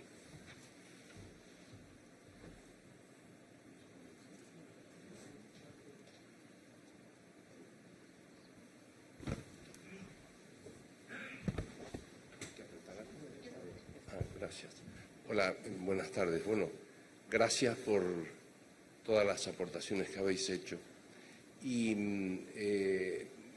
mientras discurría esta sesión, se enfatizó reiteradamente en la importancia de la verdad, de la honestidad. Y entonces, echo en falta una cuestión que se deriva de ello, es cómo enseñamos a la gente a encontrar la verdad. Cómo parece que nos hace falta un párrafo para que la gente sepa elegir la verdad, sepa encontrarla y poder, digamos, seguir la información veraz. Nada más. Y muchas gracias. ¿Quién quiere contestar? Yo voy a decir una cosa que creo que es muy banal, pero de nuevo, a mí me sirven las cosas que son muy simples porque me sirven de guía, porque yo soy muy simple también. Entonces, yo creo que tenemos que hacer el periodismo que nos han enseñado en la universidad, el de la verificación, todo el rato. Lo que decía antes Nico me ha encantado porque creo que es muy pertinente. En este, de nuevo, el océano de redes sociales, atención dispersa, se puede competir con buena información. Tiene una ventaja y es que al haber roto, al haber zarandeado las redacciones ha cambiado los formatos y nos permite hacer llegar información buena de otra manera. Pero tenemos que ser muy rigurosos, tenemos que ser, perdón de nuevo por la palabra simplona, molones, pero muy serios, muy serios. ¿Por qué? Porque al mínimo despiste, en las redes sociales eres un personaje, eres tu perfil. Eres una caricatura de ti mismo, pero en los medios también lo somos, ¿no? Yo creo que los corresponsales, además, queriendo o sin querer, acabamos creándonos un personajillo, ¿no? La gente que escucha la SER conoce perfectamente a Nico y sabe quién es, y su acento canario y la manera que tiene de trabajar. Es una figura ahí, ¿no? Si algún día Nico, porque se calienta, emite una opinión, dice algo que no es verdad, el personaje va a tener esa mella. En las redes sociales eso te perjudica muchísimo, muchísimo, porque hay un ejército de gente hostil, haters, en la jerga, dispuesta a pillarte al menor traspiés. Entonces, la manera en la que tenemos que hacernos el hueco allí es haciendo historias muy buenas, las que se han comentado aquí, siendo muy fieles a las herramientas del periodismo, a las 5 preguntas que no aspiran a encontrar una verdad absoluta, pero sí una veracidad en los hechos que se presentan. Y ser muy rigurosos todo el tiempo, porque eso es lo que va a propiciar, con suerte, y yo ahí también quiero ser optimista, que cuando baje un poco la marejada de la efervescencia y cuando nos demos cuenta de que igual estamos scrolleando mucho, que a lo mejor no ocurre nunca, pero la gente sepa que en ese terremoto constante, en esa marejada constante, hay una balsa a la que agarrarse, que es los periodistas.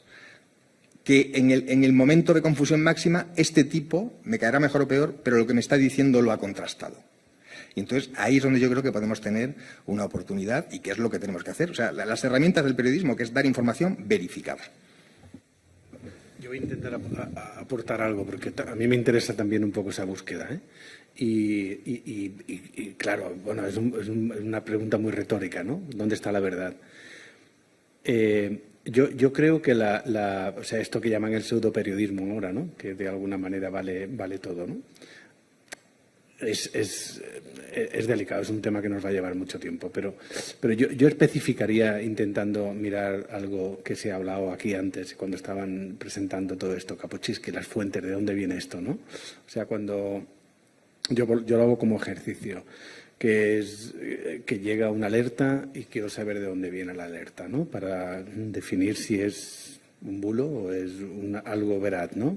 ¿Cómo se hace? ¿Cómo se verifica eso? Esto es principio de periodismo, ¿no? Que es buscar la fuente, de dónde procede esa fuente. No, yo lo que hago normalmente, o lo que hacemos, no sé, creo que mis compañeros también aquí, que es que obviamente no te puedes creer todo. Tú decides a quién sigues en Twitter, en Instagram o quien quieras, ¿no? Pero luego están esos medios de comunicación convencionales que, como bien dice Antonio, si hacen una cagada, luego tienen que hacer una rectificación. No pueden hacer cagada una detrás de otra porque dejan de ser ese medio de comunicación, ¿no? Lo único que tienen es ese prestigio. Nosotros, por ejemplo, en la agencia AP tenemos unos filtros que son los editores, que cada vez que hay una información la doble verifican, ¿no? Para que esa información no tenga que ir rectificada luego posteriormente. Vuelvo a decir que esa es parte de la rigurosidad. Al final, la verdad, ¿dónde está? Yo creo que están en los medios de comunicación acreditados y en los periodistas acreditados. Y ya está. O sea, no te puedes creer algo que no sabes de dónde viene. Entonces, si caes en ese error de creerte algo, de no saber de dónde viene, a partir de ahí estás desinformándote, ¿no? Entonces es una cuestión de conocer ese origen de la información. Bueno, es otro melón que ahora es tremendo. Hablabas tú de la alfabetización informativa, es decir, creo que es más fundamental que nunca enseñar a los niños, a los estudiantes universitarios, etcétera, etcétera, Era lo básico. A identificar qué es la información, qué es un medio de comunicación, qué es un prescriptor, periodista profesional, y saber que tiene la credibilidad o el contexto para saber que lo que te cuenta es así. Pero luego no podemos ser ingenuos. Hay una factoría de la mentira. Hay una industria de la mentira muy engrasada en este momento, y acaba de llegar Rosa Calaf, que ella lo dice en muchas intervenciones. Hay un sistema establecido para manipular y mentir, para que Trump gobierne, para que la ultraderecha gobierne desde la mentira, para que el gobierno ultra de Netanyahu mate y asesine a niños. Entonces, los medios de comunicación y los periodistas tenemos que competir con la industria de la mentira. Y hay muchos elementos que son contradictorios. Es decir, cuando los propios medios se han tenido que crear muchas webs o páginas o medios de fact-checking, hemos fracasado un poco, porque que los propios medios y los periodistas tenemos que volver a autofiltrarnos una vez que son publicadas las informaciones, quiere decir que no estamos haciendo bien nuestro trabajo, porque nadie tiene que publicar nada que no esté absolutamente contrastado, amarrado por las bases del periodismo que hemos aprendido, ¿no? Entonces, hay tanta confusión al respecto que la industria de la mentira, la industria de la manipulación, la industria de convertirnos a todos en seres infantiles que consumimos ideas cortas, estúpidas, infantiles, manipuladas, hacen que el periodismo tenga que competir con eso, ¿no? Es decir, estaba cubriendo las elecciones en Estados Unidos, que estuve 15 días antes de la cita de noviembre en distintos estados, en Arizona, en Florida, etcétera, etcétera. Y hablabas con la gente y te decían unas cosas que dices, pero ¿dónde está la cámara oculta? ¿Dónde está la cámara oculta? ¿No? ¿Cómo puede ser que esta gente esté sosteniendo este tipo de opiniones ante un periodista internacional que les está preguntando por si le preocupa la situación económica, si le preocupa el racismo, si le preocupa la situación en la frontera? Bueno, para las historias que íbamos haciendo. En este caso a mí me tocaba, éramos varios enviados especiales, y yo, como siempre, voy un poco con los desamparados, como me dicen en la radio, y estaba haciendo sobre todo migrantes, cuestiones de derechos humanos, etcétera, etcétera, minorías, voto latino, etcétera. Claro, entonces cuando empiezas a escuchar a descendientes de cubanos, descendientes de mexicanos, etcétera, etcétera, con el discurso más racista que he escuchado en mi vida, dice, el periodismo convencional y el sentido común, el periodismo que defiende los derechos humanos, el periodismo que aporta veracidad en la frontera, donde documenta la muerte de los niños comidos por animales salvajes, no está llegando a esta peña. Entonces, seamos conscientes que para volver a poner de moda la verdad o para identificar la verdad, estamos compitiendo con una factoría muy potente que quiere hacer que no nos crean, que quiere hacer que haya peña en España que crea que los agitadores estos que están en el Congreso de los Diputados son iguales que nosotros, o iguales que los medios de comunicación convencionales que tienen a sus periodistas acreditados, formados en el Congreso de los Diputados. Pero consiguen sus resultados. Entonces, creo que no es bueno despreciar a aquellos que se amparan o amparan sus frustraciones en el voto ultra, sino que tenemos que volver a pensar en cómo hacer otra vez que la información bien hecha llegue a esta peña y no se refugie en el odio, la mentira o en las emociones reaccionarias contra los sistemas, ¿no? Contra el Estado, contra la justicia, etcétera, etcétera. Yo mencionaría, por eso de la verdad, muy brevemente a un profesor que ejerció en Segovia llamado Antonio Machado, ¿no? Que decía aquello de tu verdad, no la verdad, y ven conmigo a buscarla, la tuya guárdatela.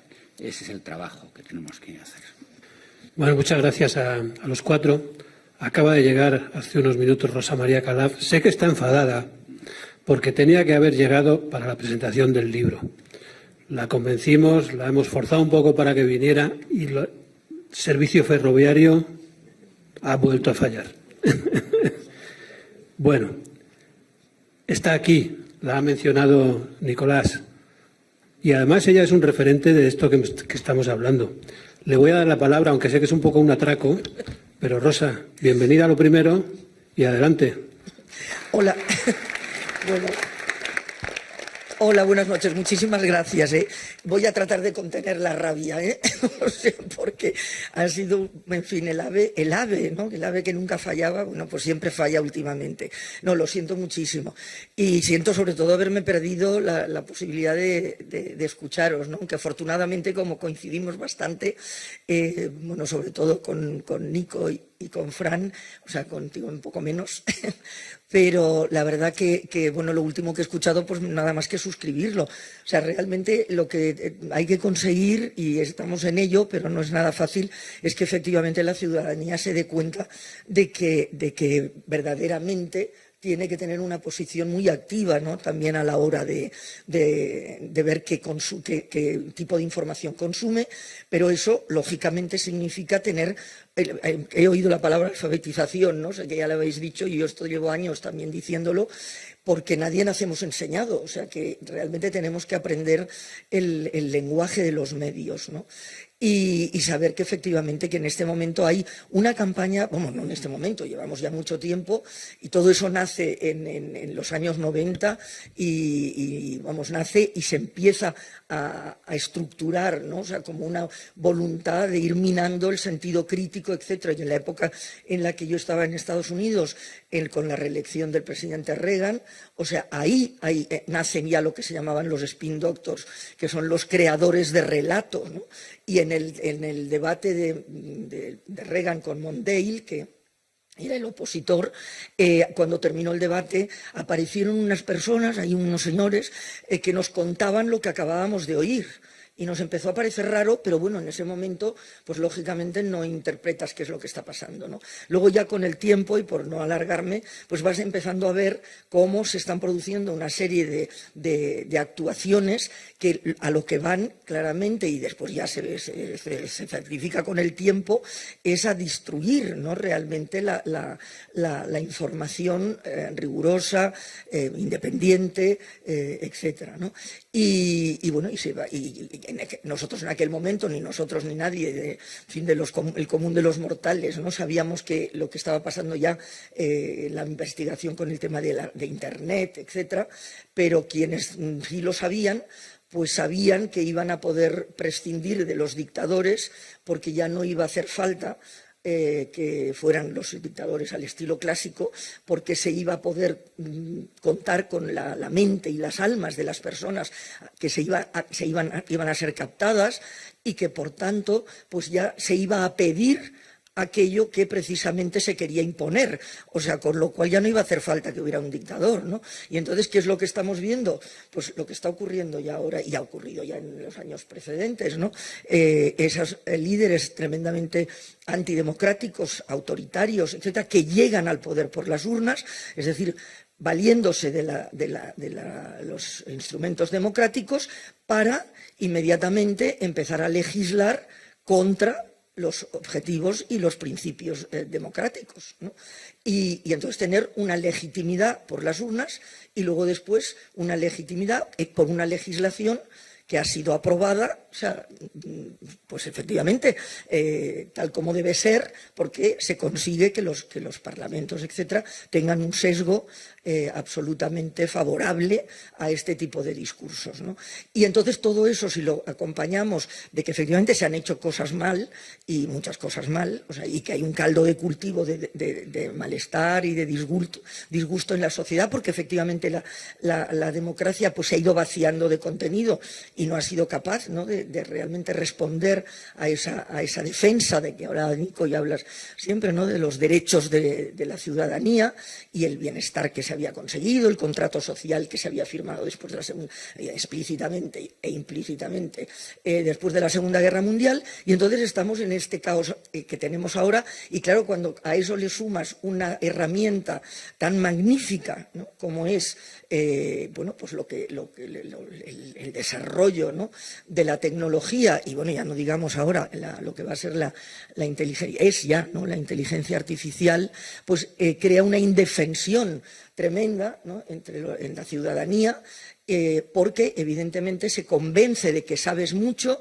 de que tú eres el que decides, cuando realmente la frase que hemos repetido 1000 veces, ¿no?, de que no estamos informados sino entretenidos, y realmente pues creemos que estamos decidiendo en base a una opinión pública formada, cuando realmente lo que estamos es decidiendo en base a una emoción pública manipulada. Entonces, todo eso es algo que tiene que estar en el debate y tiene que estar en la escuela y tiene que ser, o sea, contado de una manera, y quizá ahí es donde fallamos, ¿no?, que es lo que decía Nico, cómo hacemos, ¿no?, para que realmente todo eso sea evidente y efectivamente no se nos sustituya, o sea, por predicadores, que es lo que se pretende y se hace, ¿no?, en las redes, o por efectivamente alborotadores digitales, ¿no?, y camorristas digitales que confunden tremendamente a la ciudadanía, ¿no? Y bueno, pues el que estemos aquí significa que seguimos peleando por ello, ¿no? Todos nosotros y todos ustedes, porque si no les preocupara el tema, pues no estaríamos aquí, ¿no? O sea, que aunque con todos nosotros salgamos hablando de esto después, pues a lo mejor avanzaremos, ¿no? Y nada más, y el libro, pues la verdad que fue una alegría enorme, bueno, para mí un honor el hacer esa pequeña reflexión inicial, porque creo que este premio, el que haya llegado a 40 años, ¿no?, cuando realmente en lo que siempre se ha fijado y lo que siempre ha defendido es el periodismo riguroso, el periodismo independiente, el periodismo de servicio, porque el periodismo no es otra cosa más que servicio a la comunidad, pues es claramente un bien, ¿no?, ya público, que hay que defender y proteger como sea, ¿no?, porque voluntades para que no exista ya las hay, o sea, por ahí, o sea, como otras bastantes cosas que se han ido quedando por el camino, ¿no? Por tanto, fue un gusto enorme y me hubiera gustado, pues efectivamente, estar al principio de este encuentro con el libro y esta mesa redonda, ¿no? Sé que te agradezco, Miguel Ángel, el que me propusieras y bueno, pues ya digo, la culpa es de Renfe, así que en fin, una vez más, muchas gracias. Y no es la primera. Muchas gracias, Rosa. Bueno, vamos agotando el tiempo. Yo espero alguna pregunta más. Como decía Rosa, el periodismo es el ejercicio de un derecho que es bidireccional. Nosotros ejercemos el periodismo porque ejercemos el derecho a informar y ustedes reciben el derecho a ser informados. Y ese derecho lo tratamos de hacer lo mejor posible. ¿Alguna pregunta más de parte del público? Ya casi para cerrar. Mi nombre es Arturo Alberto Machirán Reyes, soy cubano, estudiante del máster en Comunicación con Fines Sociales, Estrategias y Campañas. Soy periodista, egresado de una universidad del oriente de Cuba Y anotaba aquí algunas ideas de lo que planteaba. Antonio hablaba de jugar con lo que mola, de trabajar con lo que mola. Nicolás hablaba de otro modo de convivencia con la información. Mi pregunta para ustedes, yo vengo de un país, digamos, donde todavía predominan las fórmulas clásicas del periodismo, donde todavía ocupan los cargos de dirección en muchas redacciones, los veteranos, como le llamamos, que trabajan con la estructura clásica de la pirámide invertida y demás. Mi pregunta para ustedes, en estos tiempos de aldea global y de todas esas complejidades que marcan el consumo de la información, estamos asistiendo a un escenario donde se reformulan las fórmulas clásicas de hacer periodismo. ¿Cuáles son las claves que ustedes ofrecen o tienen para las nuevas generaciones de periodistas a la hora de contar estas historias?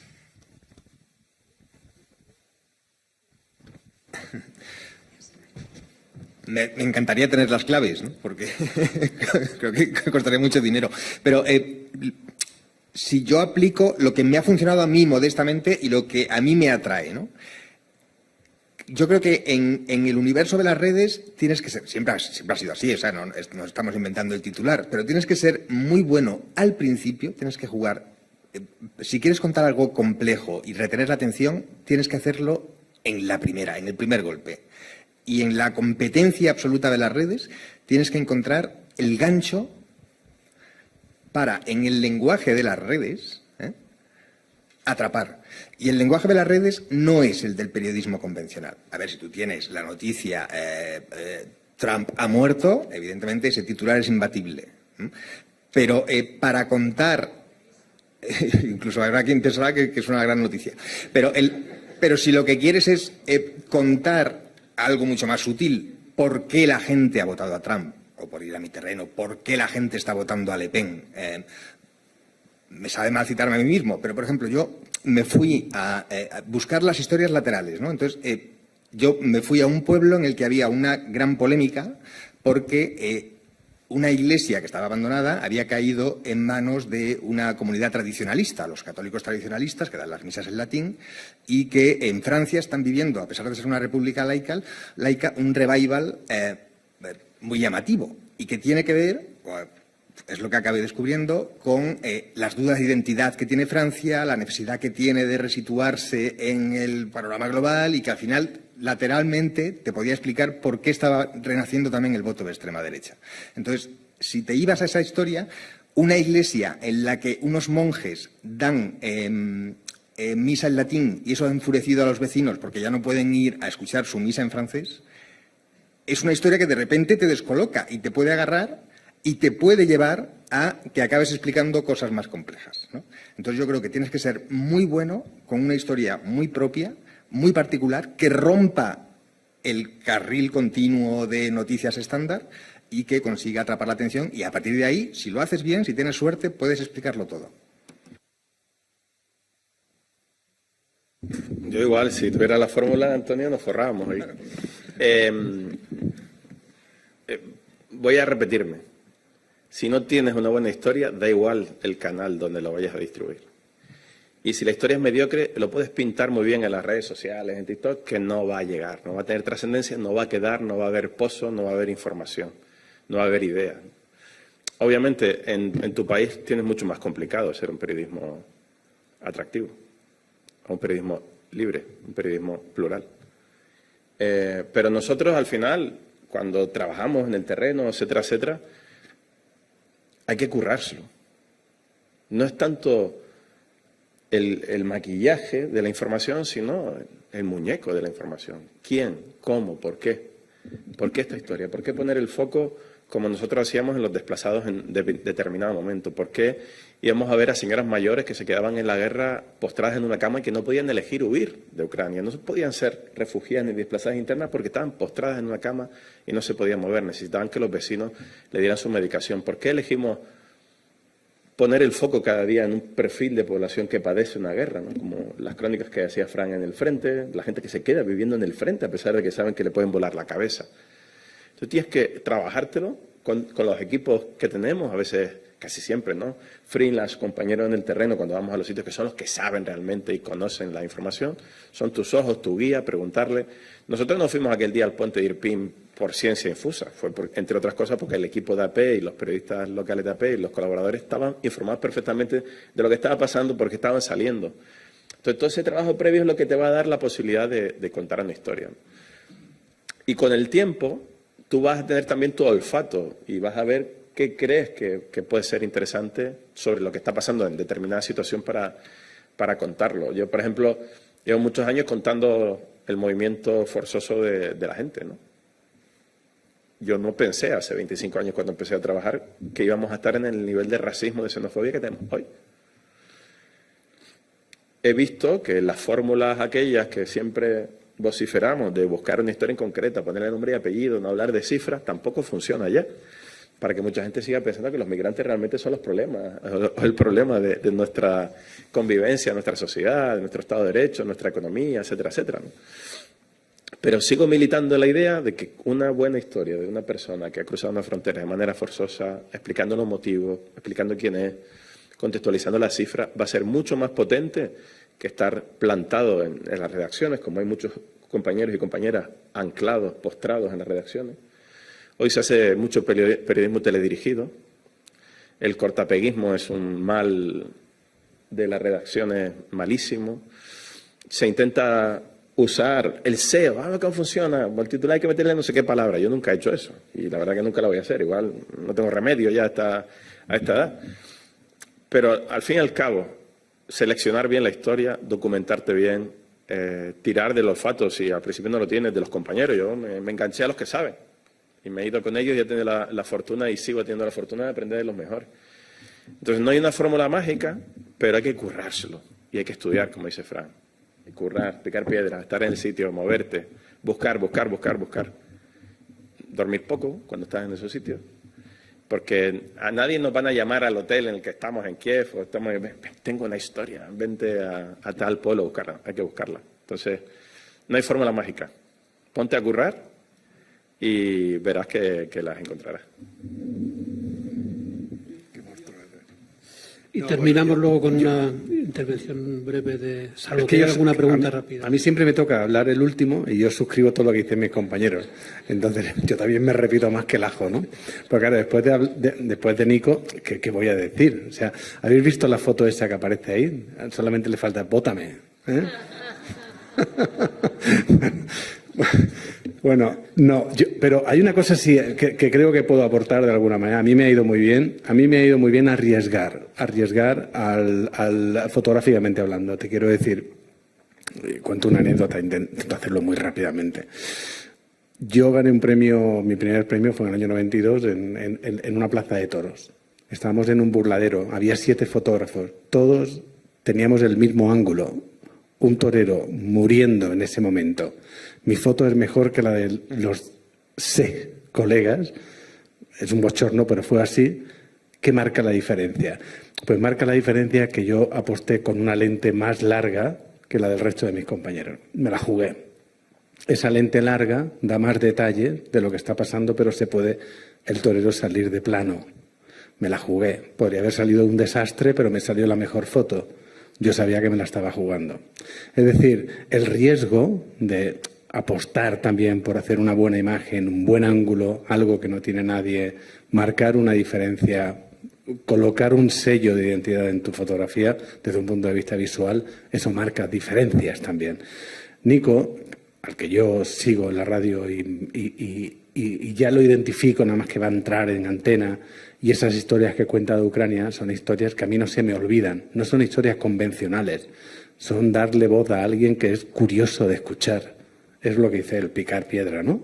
Y de alguna manera eso es lo que marca la identidad. Me identifico muchísimo con ese tipo de periodismo que es un sello. Te ha faltado solamente el refrito el periodismo de refrito, que está muy, muy en moda ahora, ¿no? Es decir, coges varias cosas, tal no sé cuánto, y haces un refrito de la noticia, ¿no?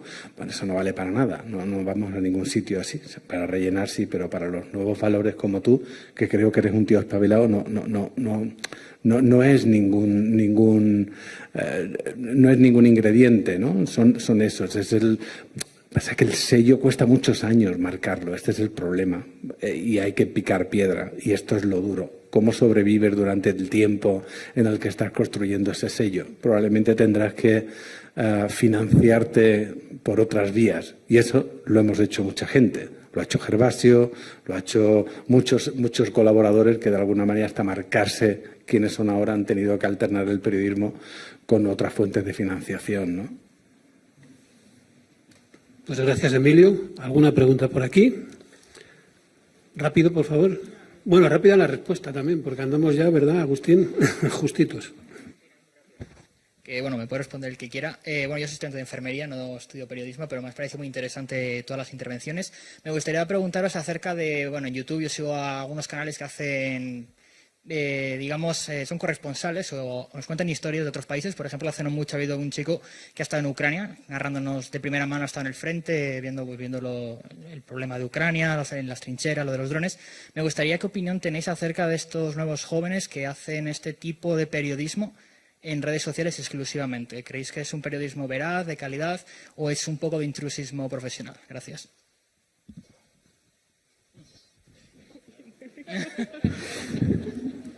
Me parece que no es periodismo.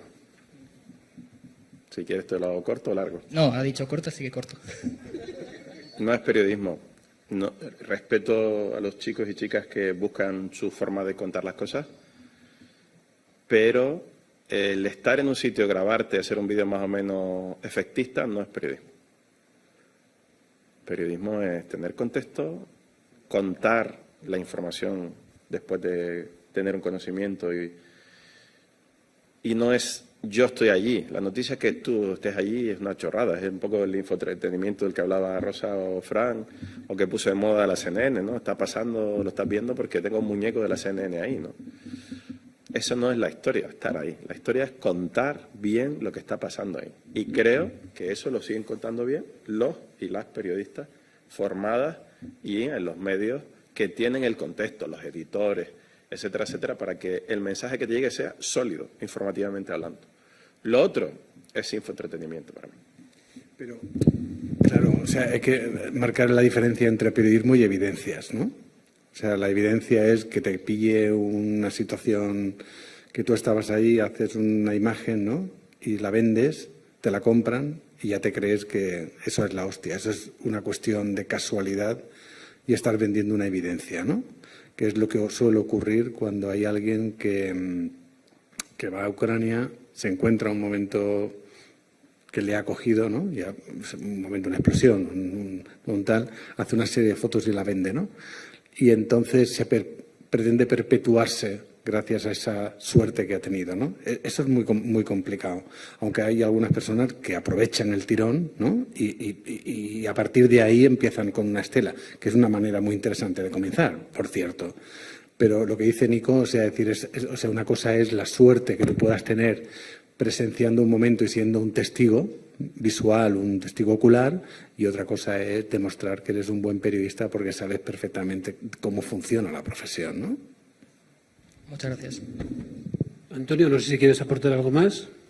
Bueno, yo discreparía un poco. O sea, yo creo que depende de lo que haga ese chaval. O sea, si ese chaval está formado como periodista, lo cual, y aquí sé que estoy pisando terreno delicado, no quiere a lo mejor necesariamente o no siempre que haya seguido un curso estándar de periodismo, y sé que allí hay opiniones diversas, pero ¿se puede hacer periodismo fuera del paraguas de los medios de comunicación? Yo creo que sí. Pero depende cómo lo hagas. O sea, efectivamente, si lo que estamos hablando de una persona que hoy se hace una foto en Benidorm y mañana en Ucrania y el protagonista siempre es él y la pena que le dan las bombas o lo bien que le sienta el sol, eso no es periodismo. Sí, por ejemplo, en este caso estaba pensando yo en un chico que creo que él ha estudiado comunicación audiovisual, es decir, no ha estudiado periodismo per se, pero él, cuando va a un país, porque no solamente ha estado en Ucrania, también ha estado en otros, es verdad que documenta mucho las vidas de las personas de esos países, pero especialmente unos capítulos que ha sacado en Ucrania, él se documenta mucho de la historia donde está y generalmente lo que hace es, se junta con una persona y está 7 días con ella o va en este caso ha estado con un soldado que ha estado en el frente, ha estado viviendo de primera mano lo que eran los operadores de los drones, es decir, ha estado muy metido y sí que tiene un estudio, pero estoy de acuerdo que creo que una cosa es documentar, que es literalmente hacer un documental acerca de una realidad, pero no es tanto dar evidencias, sino es hacer periodismo, que es lo que pienso, lo que estabais hablando vosotros. Yo diría depende, ¿no? Depende. Bueno, yo diría que el periodismo lo que tiene y lo que diferencia ese tipo de cosas aficionadas es que contextualiza. Es decir, aparte de contarte una historia, te la está poniendo en contexto, así brevemente. Yo creo que sobre esto, para cerrar ya el acto, Fran Sevilla nos puede dar una idea, porque él me decía hace un momento, es que el periodismo local en esto también tiene que decir, ¿no? Porque estamos hablando con periodistas que cubren noticias internacionales, pero se han formado también en el periodismo local y es la cuna, ¿no? Hacer cosas que interesen a quien tienes al lado. Fran. Bueno, estoy viendo las fotos detrás de mí, lo decía Emilio sobre Nico, pero efectivamente parece que está pidiendo el voto, pero los otros tampoco está mal. Me voy a colocar como ellos, ¿no? Para en pose, para demostrar que nosotros somos unos privilegiados, nosotros 4. Y bueno, estamos aquí porque el premio Cirilo Rodríguez reconoce la labor de corresponsales, enviados especiales, etcétera. Pero lo nuestro es, no sé si decir más sencillo, no sería la palabra apropiada, pero sí tiene más glamour y más visualización. El periodismo difícil es el periodismo local. No voy a hablar de Segovia para no... Pero ¿se imaginan ustedes el periodista de Almería que denunció la ilegalidad de la construcción del Algarrobico y cuando el director del periódico le llamó y le dijo, perdona, me acaba de llamar el concejal de urbanismo, que es el hermano del constructor? ¿Cómo tú publicas eso? No solo vas a publicar esto, sino que lo vas a escribir así. El Algarrobico es un proyecto maravilloso que trae una enorme riqueza a este desierto del Cabo de Gata. Eso es lo difícil. De verdad, lo mío es muy sencillo, ¿no? Bueno, pues esto lo voy a trasladar, para terminar, a lo que tiene que ver con el periodismo en otros contextos. Hasta hace año y medio, el lugar más peligroso para ejercer el periodismo en el mundo era México. Y eran los periodistas locales mexicanos. El nivel de asesinatos de periodistas era atroz. Desde hace año y medio, por desgracia, Gaza lo ha superado con creces. Emilio ha perdido a varios de sus colaboradores asesinados en bombardeos por Israel. Muchos de esos bombardeos son 230 y pico, hablábamos hoy en la comida, muchos de esos bombardeos simplemente porque como parte de la sociedad gazatí estaban ahí, los han bombardeado, muchos otros dirigidos contra ellos específicamente, ¿no? Ese es el auténtico periodismo, ese es el periodismo valiente, no el periodismo. A mí nunca me ha perseguido, las veces no me perseguía Slobodan Milosevic en la antigua Yugoslavia, ni Riosman en Guatemala, ni si tenías mala suerte en los talibanes en Afganistán o San José en Irak, tenías mala suerte de cruzarte con alguno de ellos y, bueno, podías tener un problema, pero a esos sí que los persiguen. Y ese es para mí el periodismo valiente realmente, y yo creo que bueno, a día de hoy a mí me sigue conmoviendo, sinceramente, y me sigue haciendo que les rinda un homenaje especialmente sentido a todos estos periodistas y a todas estas víctimas del periodismo. Son para mí fundamentales. Esa es la gente por la que yo apuesto, de verdad. Pues muchas gracias, Fran. Muchas gracias también a Emilio, a Nicolás y a Antonio. Gracias a ustedes por asistir. Mañana, a estas horas, sabremos quién es el 40º Premio Cirilo Rodríguez de Periodismo. Les emplazo a la próxima ocasión y esperamos haberles aportado un poquito de luz sobre el periodismo.